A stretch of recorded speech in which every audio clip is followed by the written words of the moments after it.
Well, hello everybody, and welcome to the 200th edition of the Boxing Asylum Nuthouse podcast. I'm your host, Steve Wellings, and they said it wouldn't last 3 episodes, as Kurt would say, but here we are on the double century.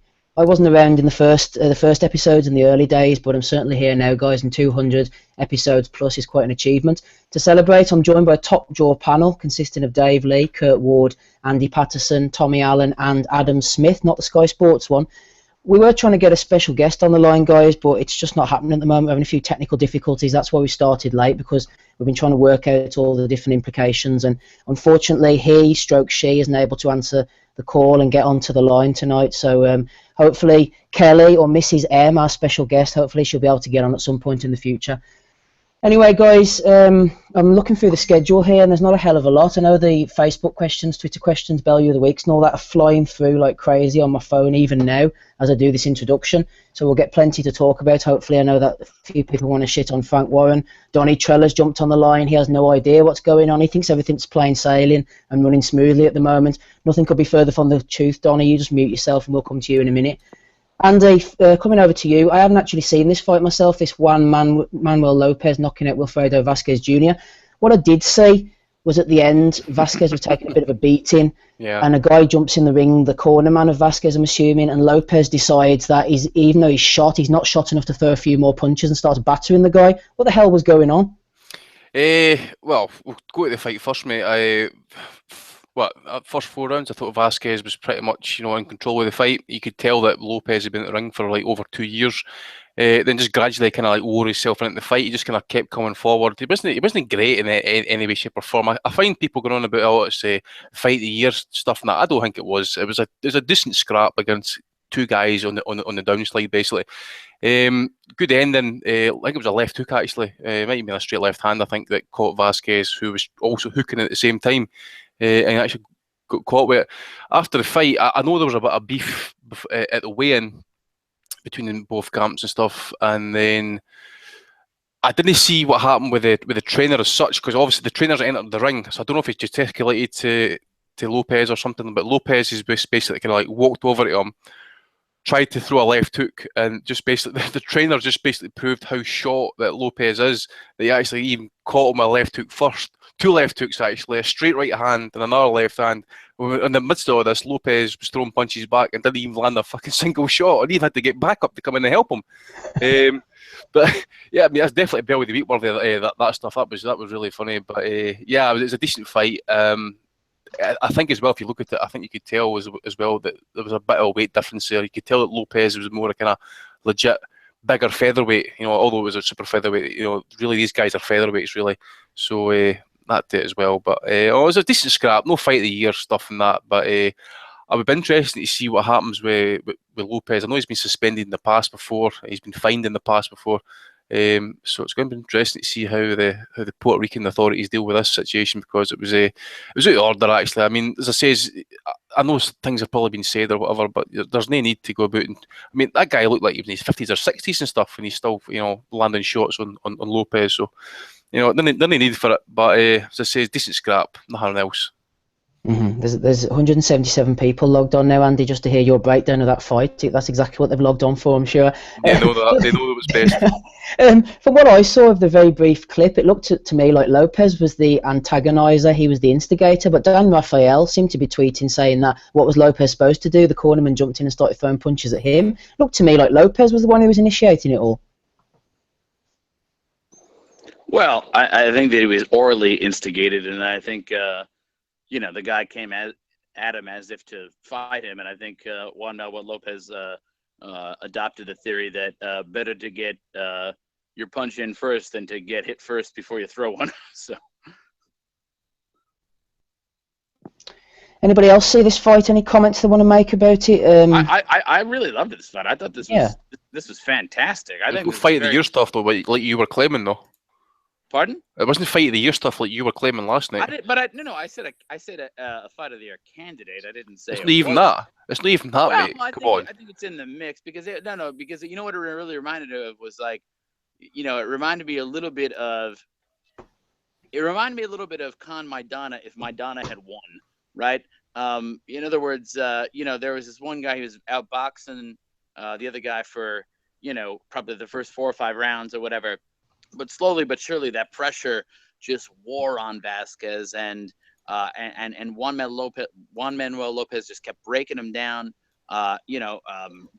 Sneaking in little sneaky shots to the body, and you could tell when Vasquez kept tying him up, right? That basically, that he was on borrowed time there. That he was going to be running out of steam, and slowly but surely he broke him down. I thought it was a great fight. It was a come from behind knockout. I thought it was a great fight.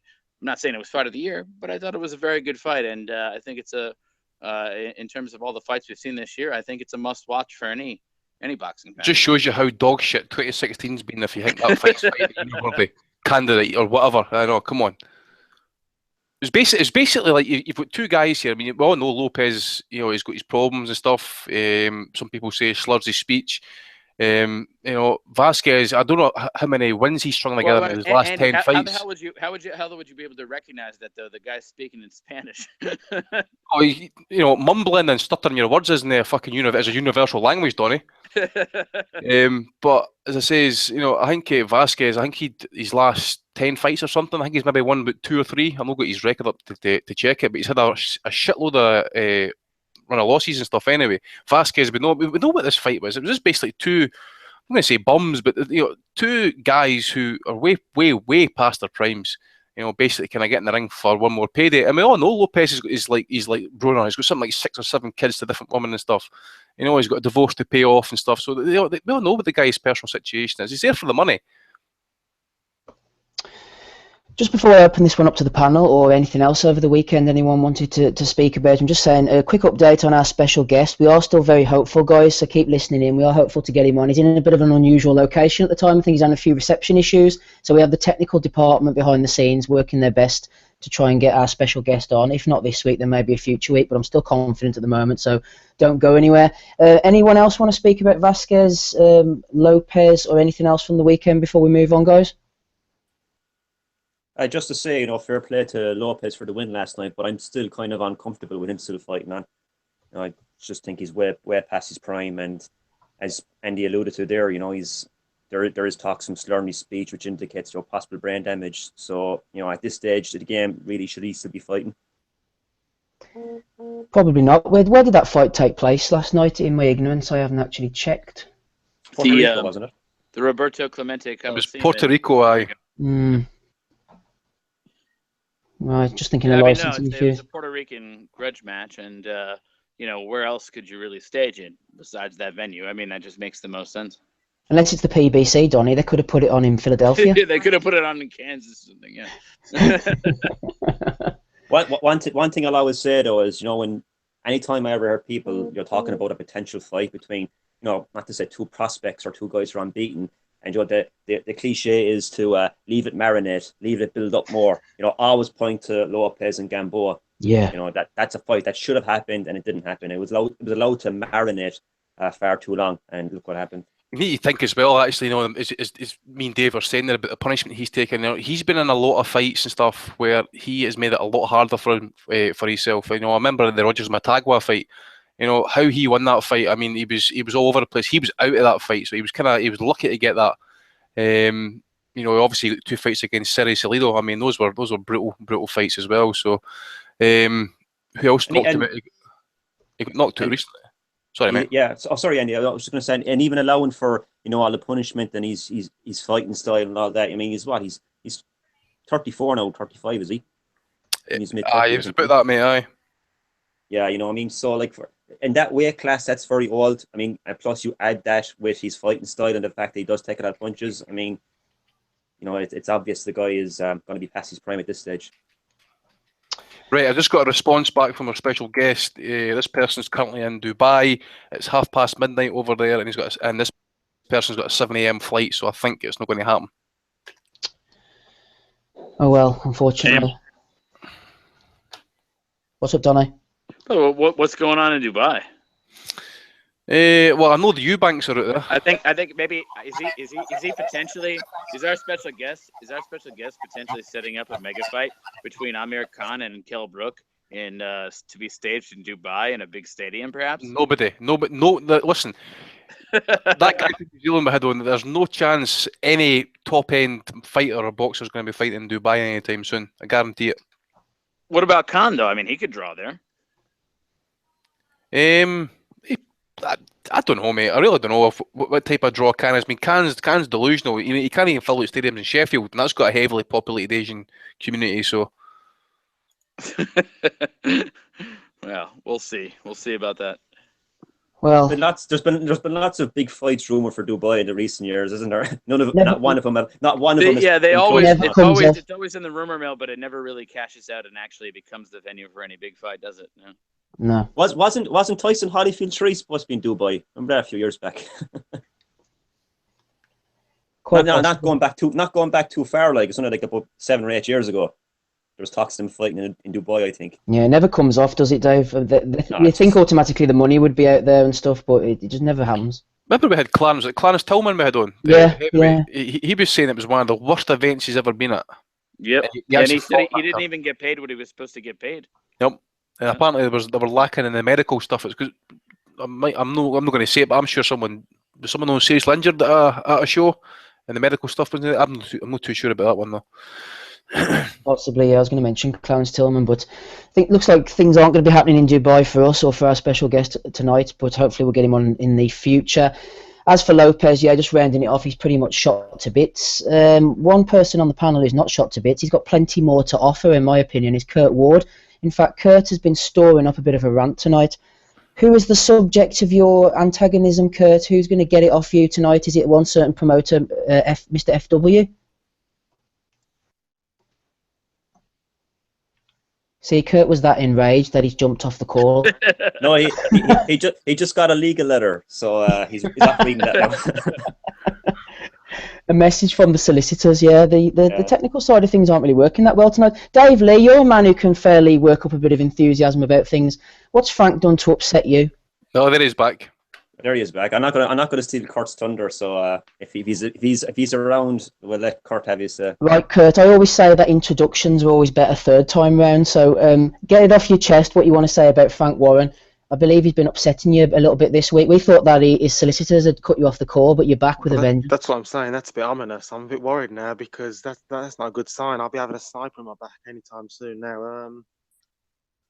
I mean, just Frank up to his old tricks. I mean, embarrassingly bigging up David Hay now. Hay, he said years ago if Hay beat Enzo Macronelli, he'd retire, if you remember. And, Frank's still here. I mean, you can call him, maybe in semi-retirement, who knows with the way his cards are. But, yeah, he's still around. Talking shit about, Klitschko doesn't deserve a shot at Tyson Fury's title or because he's been inactive when, the guy who he was with, Tyson Fury, is the reason for that. His upcoming card in Belfast. I mean, Steve, Dave, I'm sure you've seen this. I mean, what do you think of this card that Queensbury Promotions are putting on in Belfast? It's a beast of a card, isn't it? Brilliant card, I can't wait. The ubiquitous TBA is out in force that night, isn't he?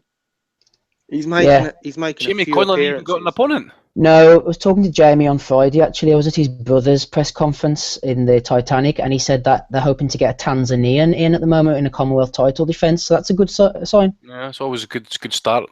That's not going to get us watching. Steve, what did you say about the Titanic? Titanic quarter. The Titanic, I think it went down about 100-odd years ago or something. Same place as starts going, I imagine. I was wondering if you were comparing that to a Frank Warren card. I thought that was a little harsh. No. Sorry, Kurt. Continue to vent. No, but it's just strange to me. When's his card? Is it next Saturday? It is as well? Yeah. And Kurt, sorry to interrupt. There's 11 fights on the card, and only 2 of them have been finalised. The rest are prospects against TBA. And Lewis Crocker pulled out as well today, I think. Yeah. I mean, it's just a sad state of affairs. This card is not like 2 months out. It's next week, and Tom Bob Anderson, he's all over the place. I mean, just thinking about some of these opponents that if you're in the crowd, Steve, you're liable to get pulled into this one. You'd be offered like 10 quid. I mean, I don't know if it'd be a real £10 note, but you'll be offered it. I see Paddy Barnes still hasn't even got an opponent yet for his debut. No. Doesn't look good, does it? No, it's shocking. And ringside seats on the card as well. Ringside seats are £150 as well. Yeah, Yeah, but aren't tickets going Watch pretty that. quick, according to Frank? bullet dodged, I think. Steve, have you got a press pass for this? Yeah. Aye, there we go. That's what I'm talking about. Team stream, baby. I'll be working on the night. Hopefully. Well, I know I will be, but yeah, it isn't. It doesn't look good. I was talking to Jamie actually on Friday, and fair play to him. You know, he is a nice kid, and I was saying they're looking to push him the WBO title route, and he thinks he might end up making a defence of his WBO European title or something like that. So they'll probably bring in a Hungarian. But I said to him, "Now you're going in for a WBO eliminator. You do realise who the WBO champion is, don't you?" And he started smiling, and I started smiling, and he says, "Oh yeah, I think Frank's maybe thinking there might be some movement. They might drop the title or something, looking at a vacant title. And of course, he's the WBO champion." And Frank, he's a bit of an expert with the WBO as well. Yeah. And it's not also that as well. It's like Terry Flanagan's next fight. I mean, you got a talented kid here who's just, this fight against Orlando Cruz, who, he's basically just known for being a gay fighter. That's it. He's a pretty average fighter at best, And I just don't see that this is gonna help develop Flanagan into like this world class fighter that people are saying, because he's gonna beat Cruz, who's been hyped up. He fucking better beat him. He fucking better beat him. Or was your Nick go down to Rose Street in Manchester? You're gonna pan him around that ring, we know it. Aye. Well, one thing, Cruz will need to come from behind to win this anyway. I thought that IFL interview with Frank Warren was hilarious. That's the one that Kurt's talking about there. I mean, as you said, he talked about Vladimir Klitschko. I mean, he basically said that Vladimir Klitschko should be frozen out of the title picture due to his inactivity, which, as Kurt said, was all caused by these two pullouts with the whole Fury fiasco. And then he has the nerve to say that David Hayes in the mix after his last two fights. His last two fights against Demori. Demori was a self-trained boxer. He learned his trade from watching videos on YouTube. That's no word of a lie. Then he fought that Swiss anagram. I can't remember his name. He called himself the Cobra, which he should have been sued for. Gerja. Is it Gerja his name is or something? Gerja, whatever his name was, some anagram that you'd win in Scrabble. Aye. But that's just laughable. And what's just angling to get hair back on Box Nation, which I think is the end game there, isn't it? And they might have already come to some sort of deal, because they were at some awards show, weren't they, together? And I'm sure they have. Hayes obviously said, give me this man, I'll be happy to fight on Box Nation. We know what he's like. He's a mercenary. He'll go anywhere. And Frank's obviously angling to get him in a title position. And now all of a sudden, David Haye deserves a shot. That's what Frank Warren, when you're desperate, you got to do it. I mean, we talked about it before. From a man who's had, a lot of great fighters, he's stable. He's pretty weak at the moment. He's got a few young guys coming through, but he hasn't got really any, top stars. I mean, guys like Billy Joe Saunders never fight. He's fighting, next month, but no one cares about it. And he hasn't really got the names that he used to have in the past. So someone like David Haye, he'd love to get, just like he'd love to get Tyson Fury the Klitschko rematch, that he did get, but obviously didn't happen. Well, Kurt, while you're on the subject of David Haye, then answer me this, because the Boxing Inquirer sent in quite an interesting question, and I've gone off about this before, and I know Donnie was sort of like chastising me or teasing me, really. And he is right when I was moaning about Flores getting shoehorned into the top 15, and I always moan about these things, but it does happen all the time. And in David Haye's case, as the Boxing Inquirer says, Kurt, he says, "Can someone please explain to me how these boxing ranking systems work? Because Haye is now ranked number 3, number 4, and number 6 within 3 of the heavyweight boards." Now, I mean, I know me and Paul have spoke about this before, and the brown envelope, which is wrapped up euphemistically now in the intercontinental, international titles. But in Haye's case, Kurt, has he even fought for any of these interbaubles since he came back, or are they ranking him on the basis that he had a world title 3 or 4 years ago? How on earth is Haye in this position? They're just ranking him because it's David Haye. I mean, usually with these things, if you've got a powerful promoter, you're in there, or if you're a name fighter, which David Haye is. He's come back, he's fought 2 big men, and he's right in there again. I mean, in today's world, you don't need to fight tough fights to get in good position. You just have to bide your time. I mean, Shannon Briggs, he's ranked pretty high, I believe, top 5 by WBA apparently. I mean, they're talking about him fighting Lucas Brown. I mean, fight to save boxing.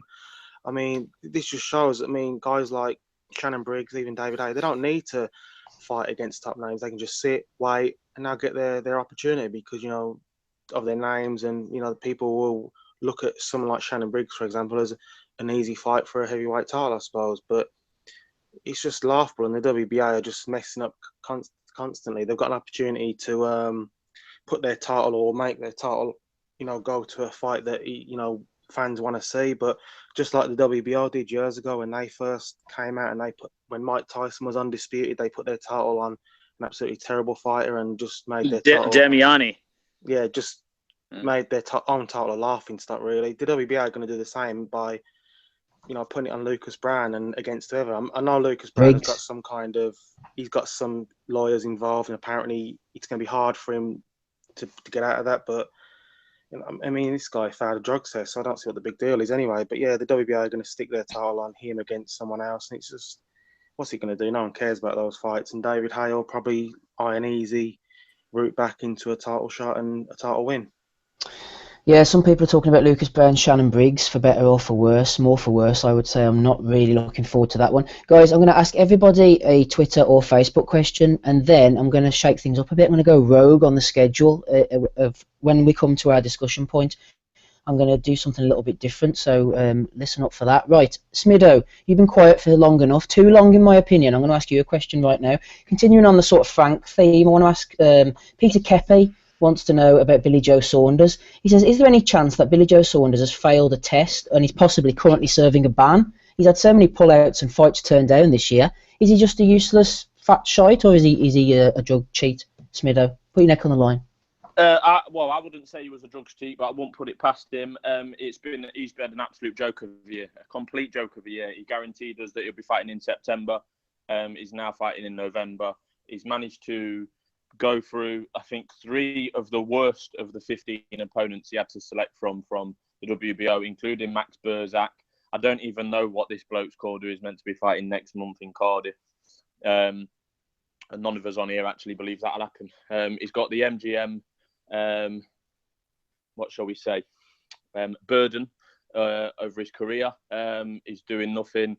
He has bottled it against Triple G, and now he's going to fight in the Cardiff Leisure Centre instead. I mean, he's taking some excellent advice. He's got great promoter, great manager. He's got a great work ethic. I think he's doing really well in his career. He's carrying a belt. He's holding it hostage, pissing the Kazakh off.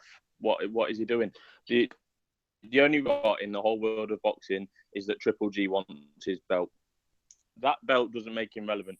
The fact that Triple G wants the belt makes him relevant, and that's it. But Adam, do you? I mean, I've seen the rumours. I'm sure other people have. Do you think there's any chance that Billy Joe Saunders could be Eddie Hearn's next signing, and that's why he's not taking these fights on, because he knows he can go to Matchroom, and then if he does fight a Golovkin, it'll be a much bigger fight than, all due respect, than it would on Box Nation. But yes, possibly. But I don't see him as a Matchroom fighter because they're not blessed with loads of middleweights that they could fight him with, loads of top middleweights anyway. I know they've got the Triple G relationship, which they've used to good effect already this year, but he's not a massive ticket seller either. To me, his biggest fights have always been in conjunction with someone else, Tyson Fury or Chris Eubank.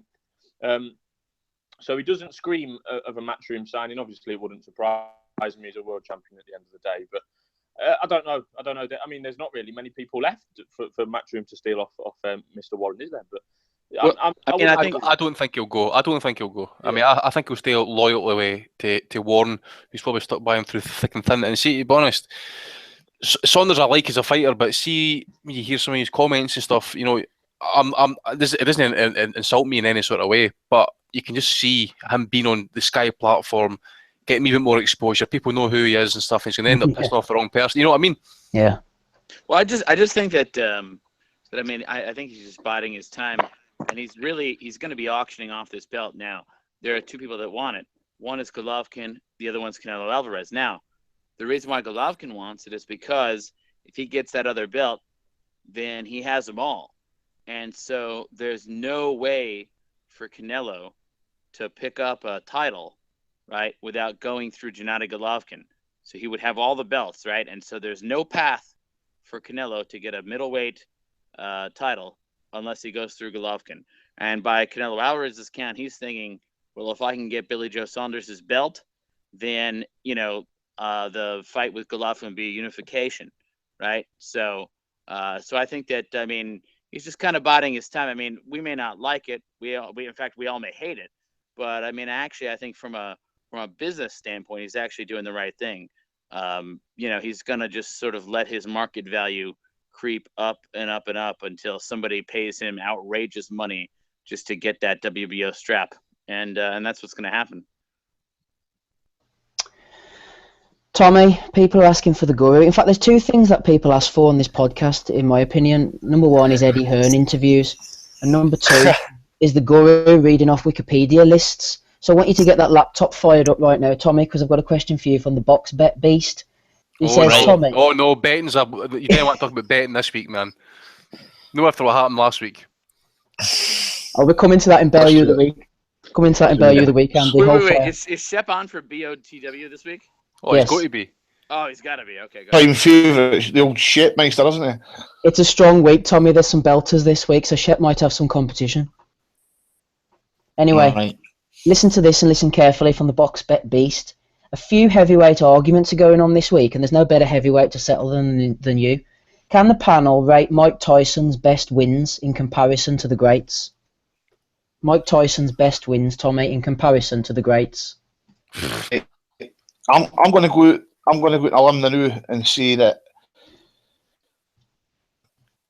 historically there's going to be Spinks. It was for the lineal title. I think it's an underrated one. I don't think Spinks beat Larry Holmes twice, but fights. He's a tremendous fighter. I think his next best one is Larry Holmes. That's an underrated one. Larry Holmes was still a top fighter. I know he had been off for a long time. I agree with that so much. The way he beat Holmes, he's underrated. I think. Yeah. The way he beat him as well, mate. Tremendous. But Larry's. It mad when people say Holmes was shot, because you know what? If you as you just said, Tommy, a lot of people don't think that Spinks lost to Holmes twice, right? So if you don't think Spinks lost to Holmes twice, that means that Holmes beat him at least once, which means that he was the man, at least in theory, in the division, and Tyson took him out like he was taking out the garbage. I mean, it wasn't even close. I mean, he completely and totally annihilated him. I think he's the win credibility as well. So it's about 4 years later that Larry Holmes went out and absolutely schooled an unbeaten Ray Mercer. Yeah. I think Ray Mercer was one of the most underrated fighters. He did well against Holyfield as well. Yeah, and Lewis. I've got my scorecard up here for both fights. First fight I had at 145 to 140 for Spinks, and then in the rematch I had at 143 to 142 for Holmes. Yeah. I'm with you then. I think both fights could probably have went either way. I think I had them one each as well, definitely. Mike's overall resume, I wouldn't say it's the absolute strongest out of everybody. I rate Mike maybe in the top 15, top 20 heavyweights of all time, probably top 15. He doesn't. Somebody like Vladimir, he's maybe got his resume's maybe on par with Vladimir Klitschko's, but what if Vladimir's got his longevity in his career? That's probably what puts somebody like that for me just above Mike Tyson. I think if they had a fought head to head, Mike would have beat him though. But yeah, do you still put him top 10 all time great heavyweight, mate? Who's that, mate? Tyson. No, top 15, mate. I think he's in the top 15. Definitely. Yeah. I just think he's lacking. I think his biggest fights, he lost his biggest fights. He obviously lost his prime with the prison as well, but I think he's just lacking some of them. Yep. Yeah. If he had a beat a Lennox Lewis or maybe a Holyfield, you could probably put him in the top 10, but he's missing that standout win in the 90s, isn't he? Yeah, I picked up the same. Sorry, Dave. I was just going to say, actually, there. I'll bring you in here. I picked up the same sort of vibe as Tommy. Not that I want to put words into Box Bet Beast's mouth. I think he's saying, look at Tyson's wins. Where are the huge wins in comparison to the greats? Dave, go ahead. No, I was just going to say, it's notable. I mean, Tommy mentioned that Spinks is probably Tyson's best win. It's probably his signature win, definitely. And it's notable as well. I think the Spinks victory was Tyson's last fight under Kevin Rooney. And his next fight after Spinks was against... Yeah, his next fight then was against Frank Bruno. You could really see the decline setting in already. I mean, he got hit so many times against Bruno. He'd never got hit before like that before. The head movement was gone. And especially as well, the combinations were gone. He was loading up at one shot all the time against Bruno. And, I think after Rooney went away, that discipline that he once had in the gym was gone. And you could see against Bruno that the rot had already begun to set in. Yep. Yeah, it Well, was bad in the Razor Ruddock fight. But I agree, though. I mean, the Holmes victory tends to get overlooked now. But as you said, a few years later, Holmes gave Holyfield all the trouble in the world. He beat, he schooled Ray Mercer. Okay, Mercer probably was unmotivated. I think he was overweight in that fight as well. But look, still, he was unbeaten. He was widely tipped to wasn't Mercer a gold medalist too? Yeah. At heavyweight, wasn't it? Yeah, but, it was. Yeah. But after the Holmes, he was supposed to beat Holmes, and the idea was he'd beat Holmes and then go on to meet Holyfield at that time. But obviously, Holmes spoiled those plans. So, I mean, even the Tucker victory, I think, is a good win as well. Tucker was unbeaten at the time. He was a fresh heavyweight world champion. And let's not forget, Tucker went on to give Lennox Lewis all the trouble in the world. And that was a past his prime Tony Tucker, who'd been in rehab, drug-addled, past his prime. But, Tyson handled him a lot more easily. And the thing is, Holmes also gave Oliver McCall a really good fight and almost won that fight as well. I don't know how old he was then. It was, mid-90s, I believe, off the top of my head. But the thing with, I think Mike Tyson Tommy's right. He hasn't got the names on his record, the wins anyway, to, put him up there. But I still think you got to look at what he did. To be undisputed at the age he was, that'll never be done again, in my opinion. And, you can say, you can discredit him. I'm one of these ones who, think people do, overrate him because, you see people saying he's the greatest ever. But it's still an amazing achievement to be undisputed at the age he was and to put the fear into men that he did. And, apart from Sonny Liston, he's in heavyweight, he was that guy who, Michael Spinks was a really good fighter and he was absolutely terrified and he looked terrified going into that ring. Frank Bruno, we know how terrified he was in the rematch, and, he was able to do that and install fear into the opponents. And the fact is, despite all what he did and all the money he made, and, he's, along with Muhammad Ali, the most recognised boxer ever, I'd say, he's still underachieved because, he should have had them names. He might not have beat all of them, but he would have beat some of them because when you're that fast and quick and you can punch as hard as he can, and, at his best, he was, in a head-to-head battle, he's right up there, and there's not many heavyweights you'd probably pick confidently to beat him at, at his absolute best. That's very true, Kurt. And I think that another person that you can't really put all the way up there, but I think is in a head-to-head battle, I think beats a lot of heavyweights that we think are very good is Vitaly Klitschko. The resume really isn't there, but head-to-head, boy, he was, he'd be something to contend with, I think, for a lot of fighters. And also, just for Tyson's sake, as you were saying to be undisputed as the age that he was. I mean, just to say, he won his first title at 20. He was undisputed at 21, and he was lineal at 22.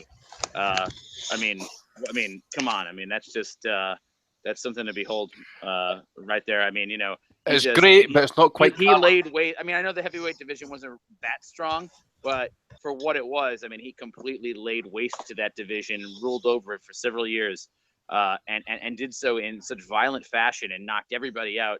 I mean, it has to count for something. You can always rely on Donny to come in here if I can back up his pal Tyson, eh? Were you nonce when you were younger, by the way? I was noncing around with your mom. Donny's from Ramsbottom. I didn't count you. You're right, necrophilia, mate. Right, I think we'll put a stop to that before it carries on. Right, Brian, I'm not even going to ask you a question. I can see the anger in your eyes. There's something you want to get off your chest tonight, something that you may be a little bit ashamed of. Go for it, Brian. What is it you want to tell the world? I don't know, but you're setting me up for to say something there. I'm setting you up, Brian, because I thought you were coming on tonight to have a rant. Am I incorrect? I lost my train of thought there with Donny. Donny, at the end of the day, the guy that you actually hero worship get molested off an old bald white guy, and you can turn around and say that he done this and he done that. Look, he got molested. I mean, if I was that size and muscular and was able to punch that, totally, hey, King, you've totally lost the plot. Okay, like get back on topic. We know you.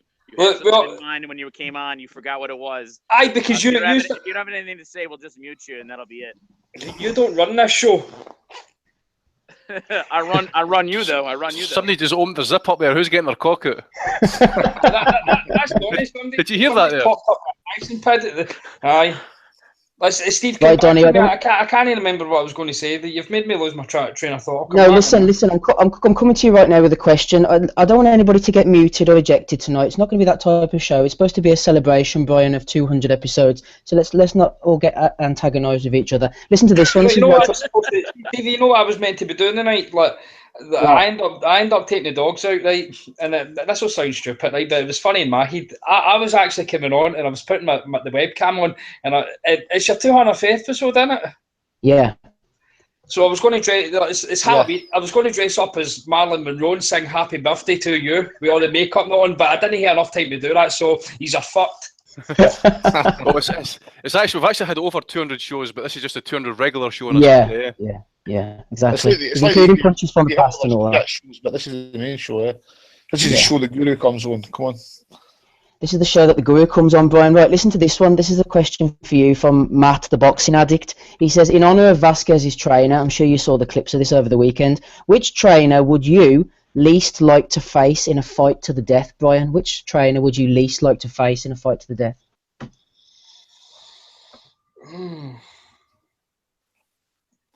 I don't know. Whoever do you'd probably pick that John David Jackson, wouldn't you? Because he looks like the one type of trainer that can still box like fuck. Do you know who I think could throw down back in the day? Do you remember Roy Jones's trainer, Alt Murkison? Do you remember when Norman Stone tried it? Merck could throw, couldn't he? Yeah.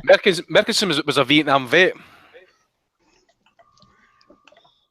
Yeah, he was rough and tumble. I wouldn't mind. Norman Stone was a complete wanker. I wouldn't mind if it was Joe Gallagher. Imagine like meeting him up, like wanting to take him a square go, man. Considering his gyms, he'd take an L no matter what. Be able to just fucking smash him. Anybody else want to add anybody that wouldn't want to go rumbling with, Dave? Ronnie Davis used to smack Eubank in the corner, didn't he? Aye. I mean, in terms of just intimidating looking, I mean, Uli Wegner's a pretty hard looking guy, isn't he, as well? Aye. Teddy Atlas. See, but that's a gimp. He gets slapped out of it, man. Well, hang on. Dare I say, Chris Eubank Sr. still seems like he could, No, I've got a wee fucking thing about like Tony Sims. There's a bit of sinisterism about him. He doesn't ever talk, and I've heard shit about him. And see, because he's like that kind of quiet type, and he's got that Cockney accent. There does seem to be a bit of badness about him. And who's the other one? Who's Billy Joe Saunders? Jimmy Tibbs. Aye, they know. See. Well, you talk about. He was a bad lad, wasn't he? Tibbs, sorry, I think so, mate. You should be talking about Tony Sims there, actually. I mean, I see there's a bit of shit getting cropped up, actually, about Ogogo's fight. They reckon that he actually had that injury before he actually went into that fight, so... apparently so. There was something to do with an interview or something done before the fight, and he was all over the place. Supposed to be a orbital bone or something like that. I think Barry Hearn's calling for an investigation into the board. Why didn't they pick it up at the pre-fight medical, He's a bit hypocritical considering people in saunas and shit like that, but... Julian Jackson. Aye, there's another one. Right, I'm going to move on to things of a more light-hearted note, so rack your brains for this one, guys. This is open to everybody, actually. Ben Scott sent in a message on the subject of the 200th show. He says, which podcast over the last 200 has been the most memorable, or that you have enjoyed, or that you have enjoyed the most? I'm going to read out a little list, Andy, that I was compiling of some of the moments that I enjoyed listening to. So see if you fancied any of these ones. We had Alex saying to Eddie about Barker never fought Stern. I thought that was quite a good moment. Tommy's Customato Ramsbottom moment. Donny versus Bryn Jonathan Butler arguing over Cuss as well. I thought that was quite a good one. Donny got on that one. Yeah, he did, didn't he? Andy's story for Johnny Nelson's dog. Aye. Any post-fight podcast involving Andy drunk? What fight was that? Oh, dude, the post, like when Tyson Fury won the title, dude, Andy was. I was actually. And then I was saying something to him, and he got mad for like no reason, and he said he wanted to cut my head off and kick it down the fucking street. I remember that. See, they two actually, I was absolutely minging for the Klitschko fight. Like I was absolutely wasted. That was a good one as well. Donny's countdown clock and Jimmy Seville. Brian, there's one for you. Brian King's infamous fuck boxing rant. Wasn't that just in and around the Quig Frampton fight? I can't remember when he delivered that one. That was that one, I'm sure. That's when I had a meltdown, sold my ticket, and Ward was basically shitting on, was it Barrera? No wanting to take the fight because of like money and stuff like that, and Danny Garcia, and I just had enough. And I basically still have had enough. I hardly even watch boxing now. I've turned into a like fucking Casual. weirdo. Aye, a proper, a hardcore casual. Aye, but I'll still cling on to shit and go to Vegas and party. But aye, boxing can go fuck itself.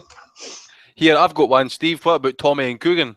Yeah, that was the next one on the list, actually. Good. Tommy versus Coogan. Tommy, good times. That was when Brian died, wasn't it? Aye. That's when Brian died. I killed Brian that night, then fucking destroyed Coogan. Killed Brian King in the same night. And then we appeared on that flipping car crash IFL video. Remember that one?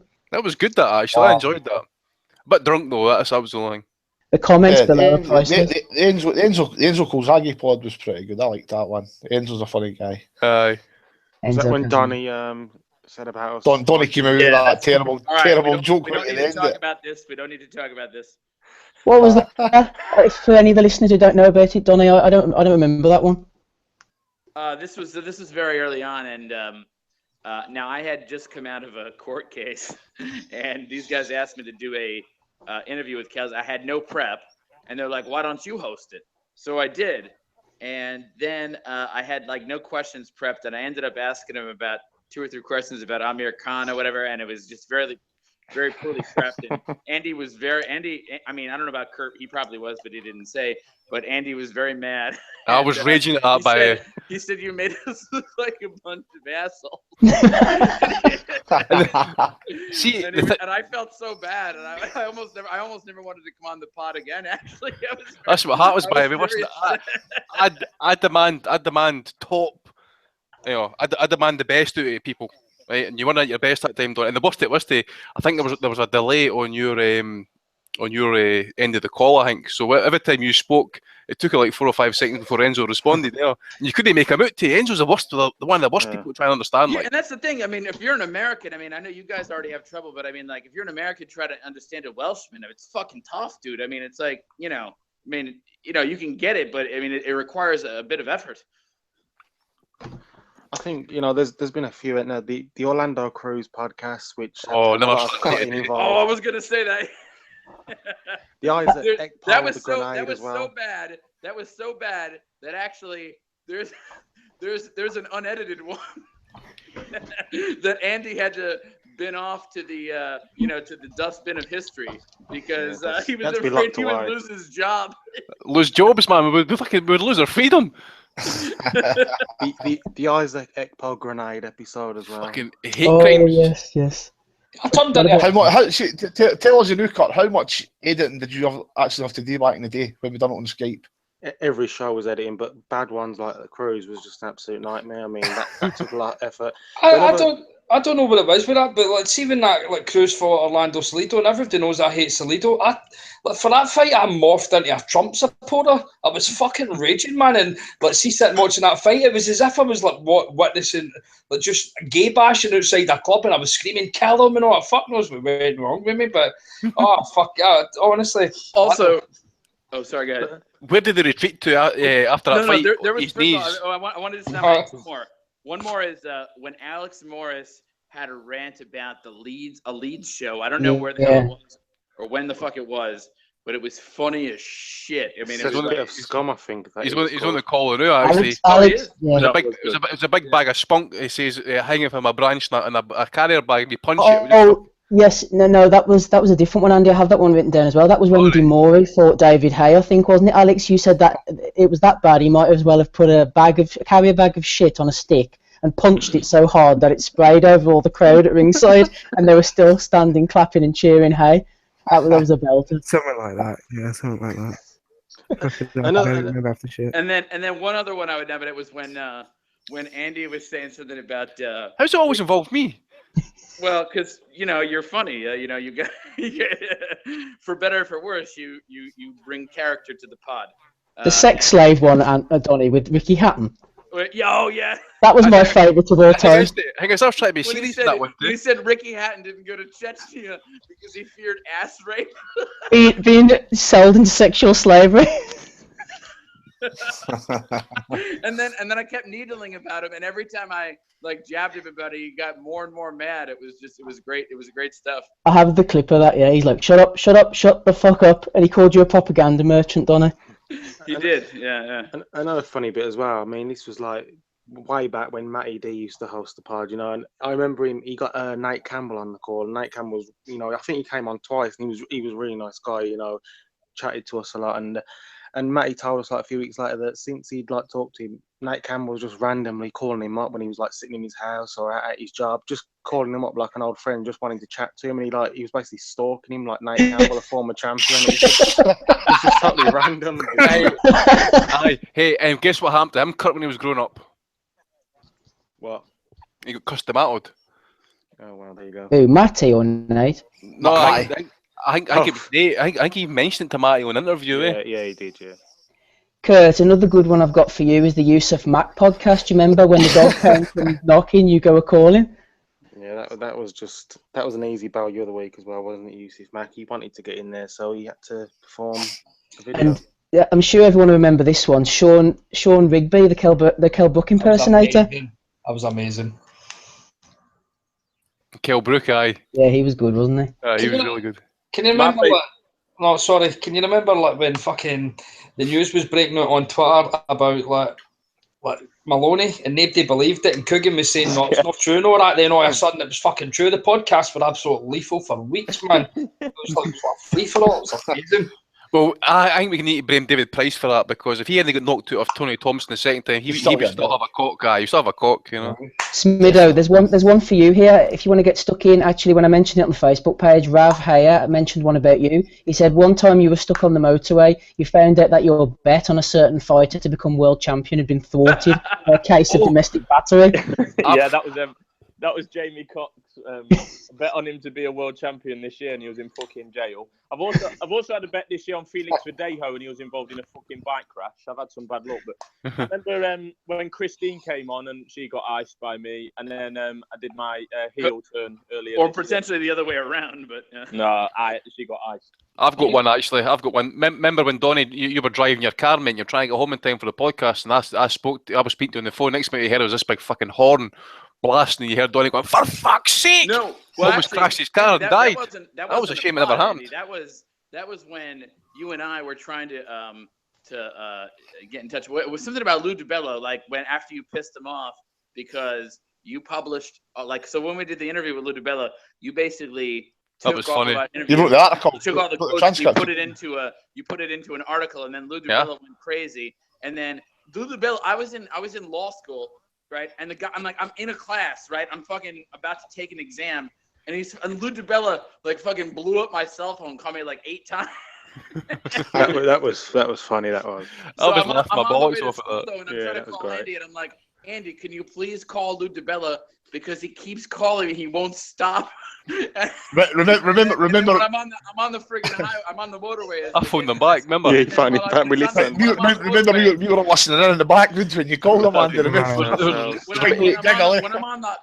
on the road, a big 18-wheeler like tractor trailer, big ass truck, right? He I guess he cuts me off and he starts like blowing the horn, and I almost got into an accident while I was on the phone with Andy trying to placate Lou DiBello is what it came down to. I phoned him up and he's like, Andy, this is unacceptable. My mum could read this. I'm like, wait a minute. I said, anybody can listen to that interview and just transcribe what I just wrote. There's absolutely no problem. Steve Kim backed me up. You call him? Donovan backed me up for boxing scene. Gable Montoya kind of sent me back me up on it as well. It says I never misquoted him. Not once did I misquote. When see when I phoned them back, they all said it was kosher. Yeah. Wait no. See when I phoned them back the second time, he sounded defeated, didn't he? Aye, he was a broken man. He was crying. He was a broken man. He'd been getting shit for everybody. We were just sitting there on mute, just laughing. I can imagine Al Heyman. I can imagine Al Heyman phoning him saying, "What the fuck is this pish?" Steve, what about a lot of the good interviews, by the way? We're talking about some of the funny moments.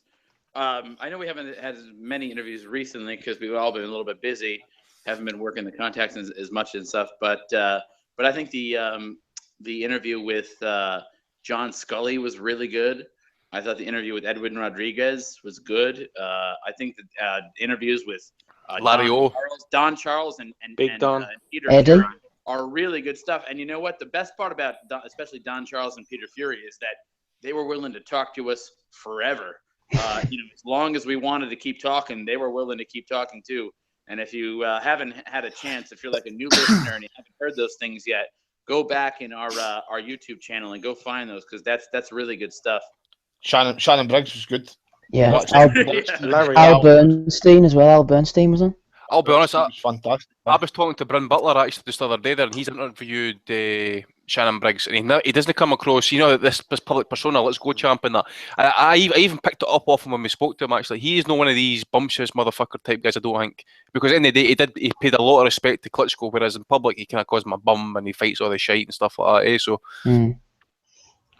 Kurt, No, Steve, I was going to say, what about your nomination when your son came in with, what, did he have poo on his shoe or something? Oh, it smells like poo. That's right, I forgot about that. We were talking about the WBA at the time, weren't we? Yeah. What about Andy, whenever you got Cindy Lowe back on the call, Dave's mum? Oh, aye. Try to finger her on the phone. And Xanax Dave, does anybody remember him, the caller, Xanax Dave? Oh, yeah. Oh, aye. He was a belter, wasn't he? Big Dave. Who was on? Who was on? Well, Boys you in the know Boris what Con? I'm talking about. Mr. Patton. But what about the time that I told Seb to just be like completely outlandish? Pissed off. and he pissed off all those people. I was like, yo, just be like you are on the forum, just call Golovkin, call him Gay Lovkin, just do all this shit. Yeah. And so he totally obliged. Donnie, a lot of people don't know this. A lot of people don't. Yeah. Almost had a conniption. I mean, they were. As much as people don't like Seb, who comes on the pod, you see that first podcast Seb came on to, he was primed and pumped. Like Donnie was like a fluffer for Seb before that show. He told him exactly what to say and exactly what persona to put across to rile everybody up. So you're to blame for him, Donnie. I am to blame for that. Absolutely. I take full responsibility.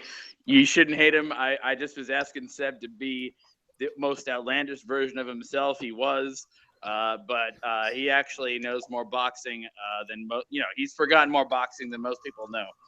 And when he does come back on, I think he'll probably come back on for the Kovalev War podcast. But yeah, definitely. People who don't like him or whatever should realize that that I encouraged him to be outlandish, and he was. So. Wanker. Yeah. Seb will be back for that podcast, guys, so set your clocks. Any more final words about favourite moments or anything before we move on? Wait, why the hell don't you people tell the Americans that that your clocks? Why? I mean, I don't even know why your clocks changed before us. This is so bizarre. Donnie, see before you come on here, do you take do you just sniff some paste? Wait, what? Paste, cocaine paste. No, afraid not, mate. Fuck me. He's usually gassed on this fucking podcast if he's pumped his missus. On yourself, mate. No, it's not specific. It's not specific like podcast, right? But what's been good is the boxing's been absolute shit in 2016, right? But it's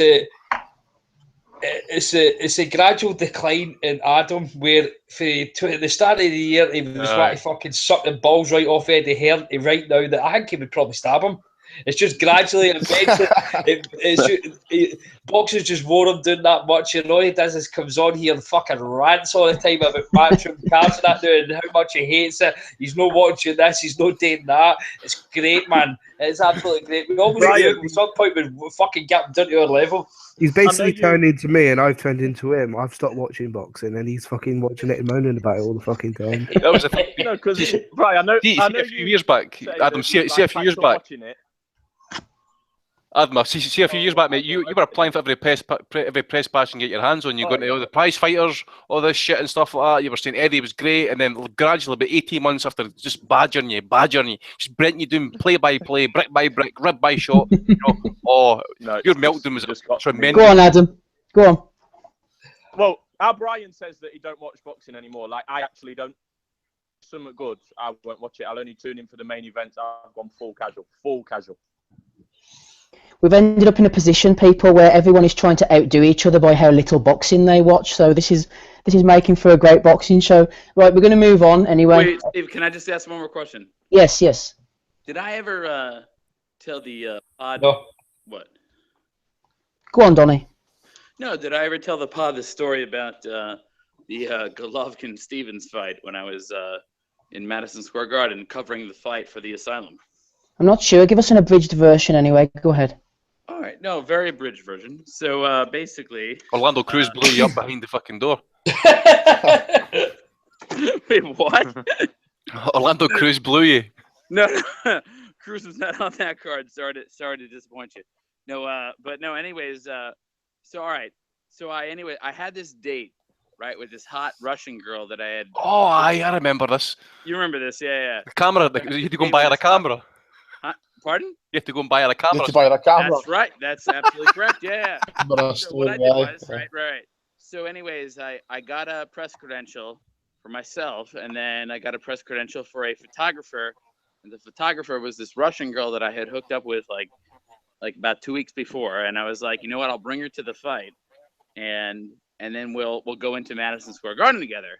Now this Russian girl, she worked for ABC News, so she tells me I'll meet her outside of 72nd and Columbus, which is where the ABC News headquarters is. But then anyways, she fucking stood me up. So I was pissed, I mean, I wouldn't even mind, but we had already I remember this. I wouldn't even mind. We had already had sex. I mean, it wasn't like, it wasn't like a blind to date. throw that in there. Yeah.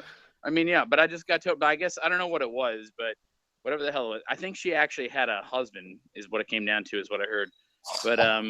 But I didn't know that, though. I didn't know that at the time. So anyway. Donny, I hope you don't suffer for tennis elbow, mate. No. Because you're getting yourself a lot of pats in the back here. So I was like, I'm so pissed off. So I'm right near 72nd Columbus. Now there's a shoe shine right there. So I go get my shoes shined. I get them shined, right? Then I take a cab over to 70. I'm sorry. What colour was the guy? What colour was the shoe shiner? That is definitely No, slavery. let me just finish the story. Donny, mentioning shoe shines isn't the abridged version. Come on. All right, yeah, Tomorrow it's still going. I'm just reliving it as I remember it. So I went over to Madison Square Garden. I get out of the cab. When I got out of the cab, there is this, and I mean gorgeous woman just standing right there, right? And I think she's waiting for a cab. So I start chatting her up. And I was like, well, what are you waiting for? And she's like, well, I'm waiting to go on some date with some guy, but he's not here yet or whatever. And I was like, well, why don't you come on into the Golovkin fight with me? And she's like, well, do you have a ticket? And I said, no. I said, but what I can tell you is that you can be my photographer. So I gave her the camera that I had. And then we went in and we got in and we were fine. So and I had a very nice date and a very nice experience at the Golovkin-Stevens fight and a very nice experience after the fight. But yeah, no, I mean that's a true story. I just fucking found a woman straight up, like right on the, she was right outside Madison Square Garden, and that happened. So. Donny, are you fit? TikTok. I prefer the story when Donny got raped by the fucking Russian taxi driver. Donny, are you fit? Like, are you a looker? No. What? He looks like a 40-year-old Jewish man. I don't know what he You have got some stories about women. Oh, fair play, anyway. Fair play. He looks like some cunt that would have pumped Anne Frank in the 40s.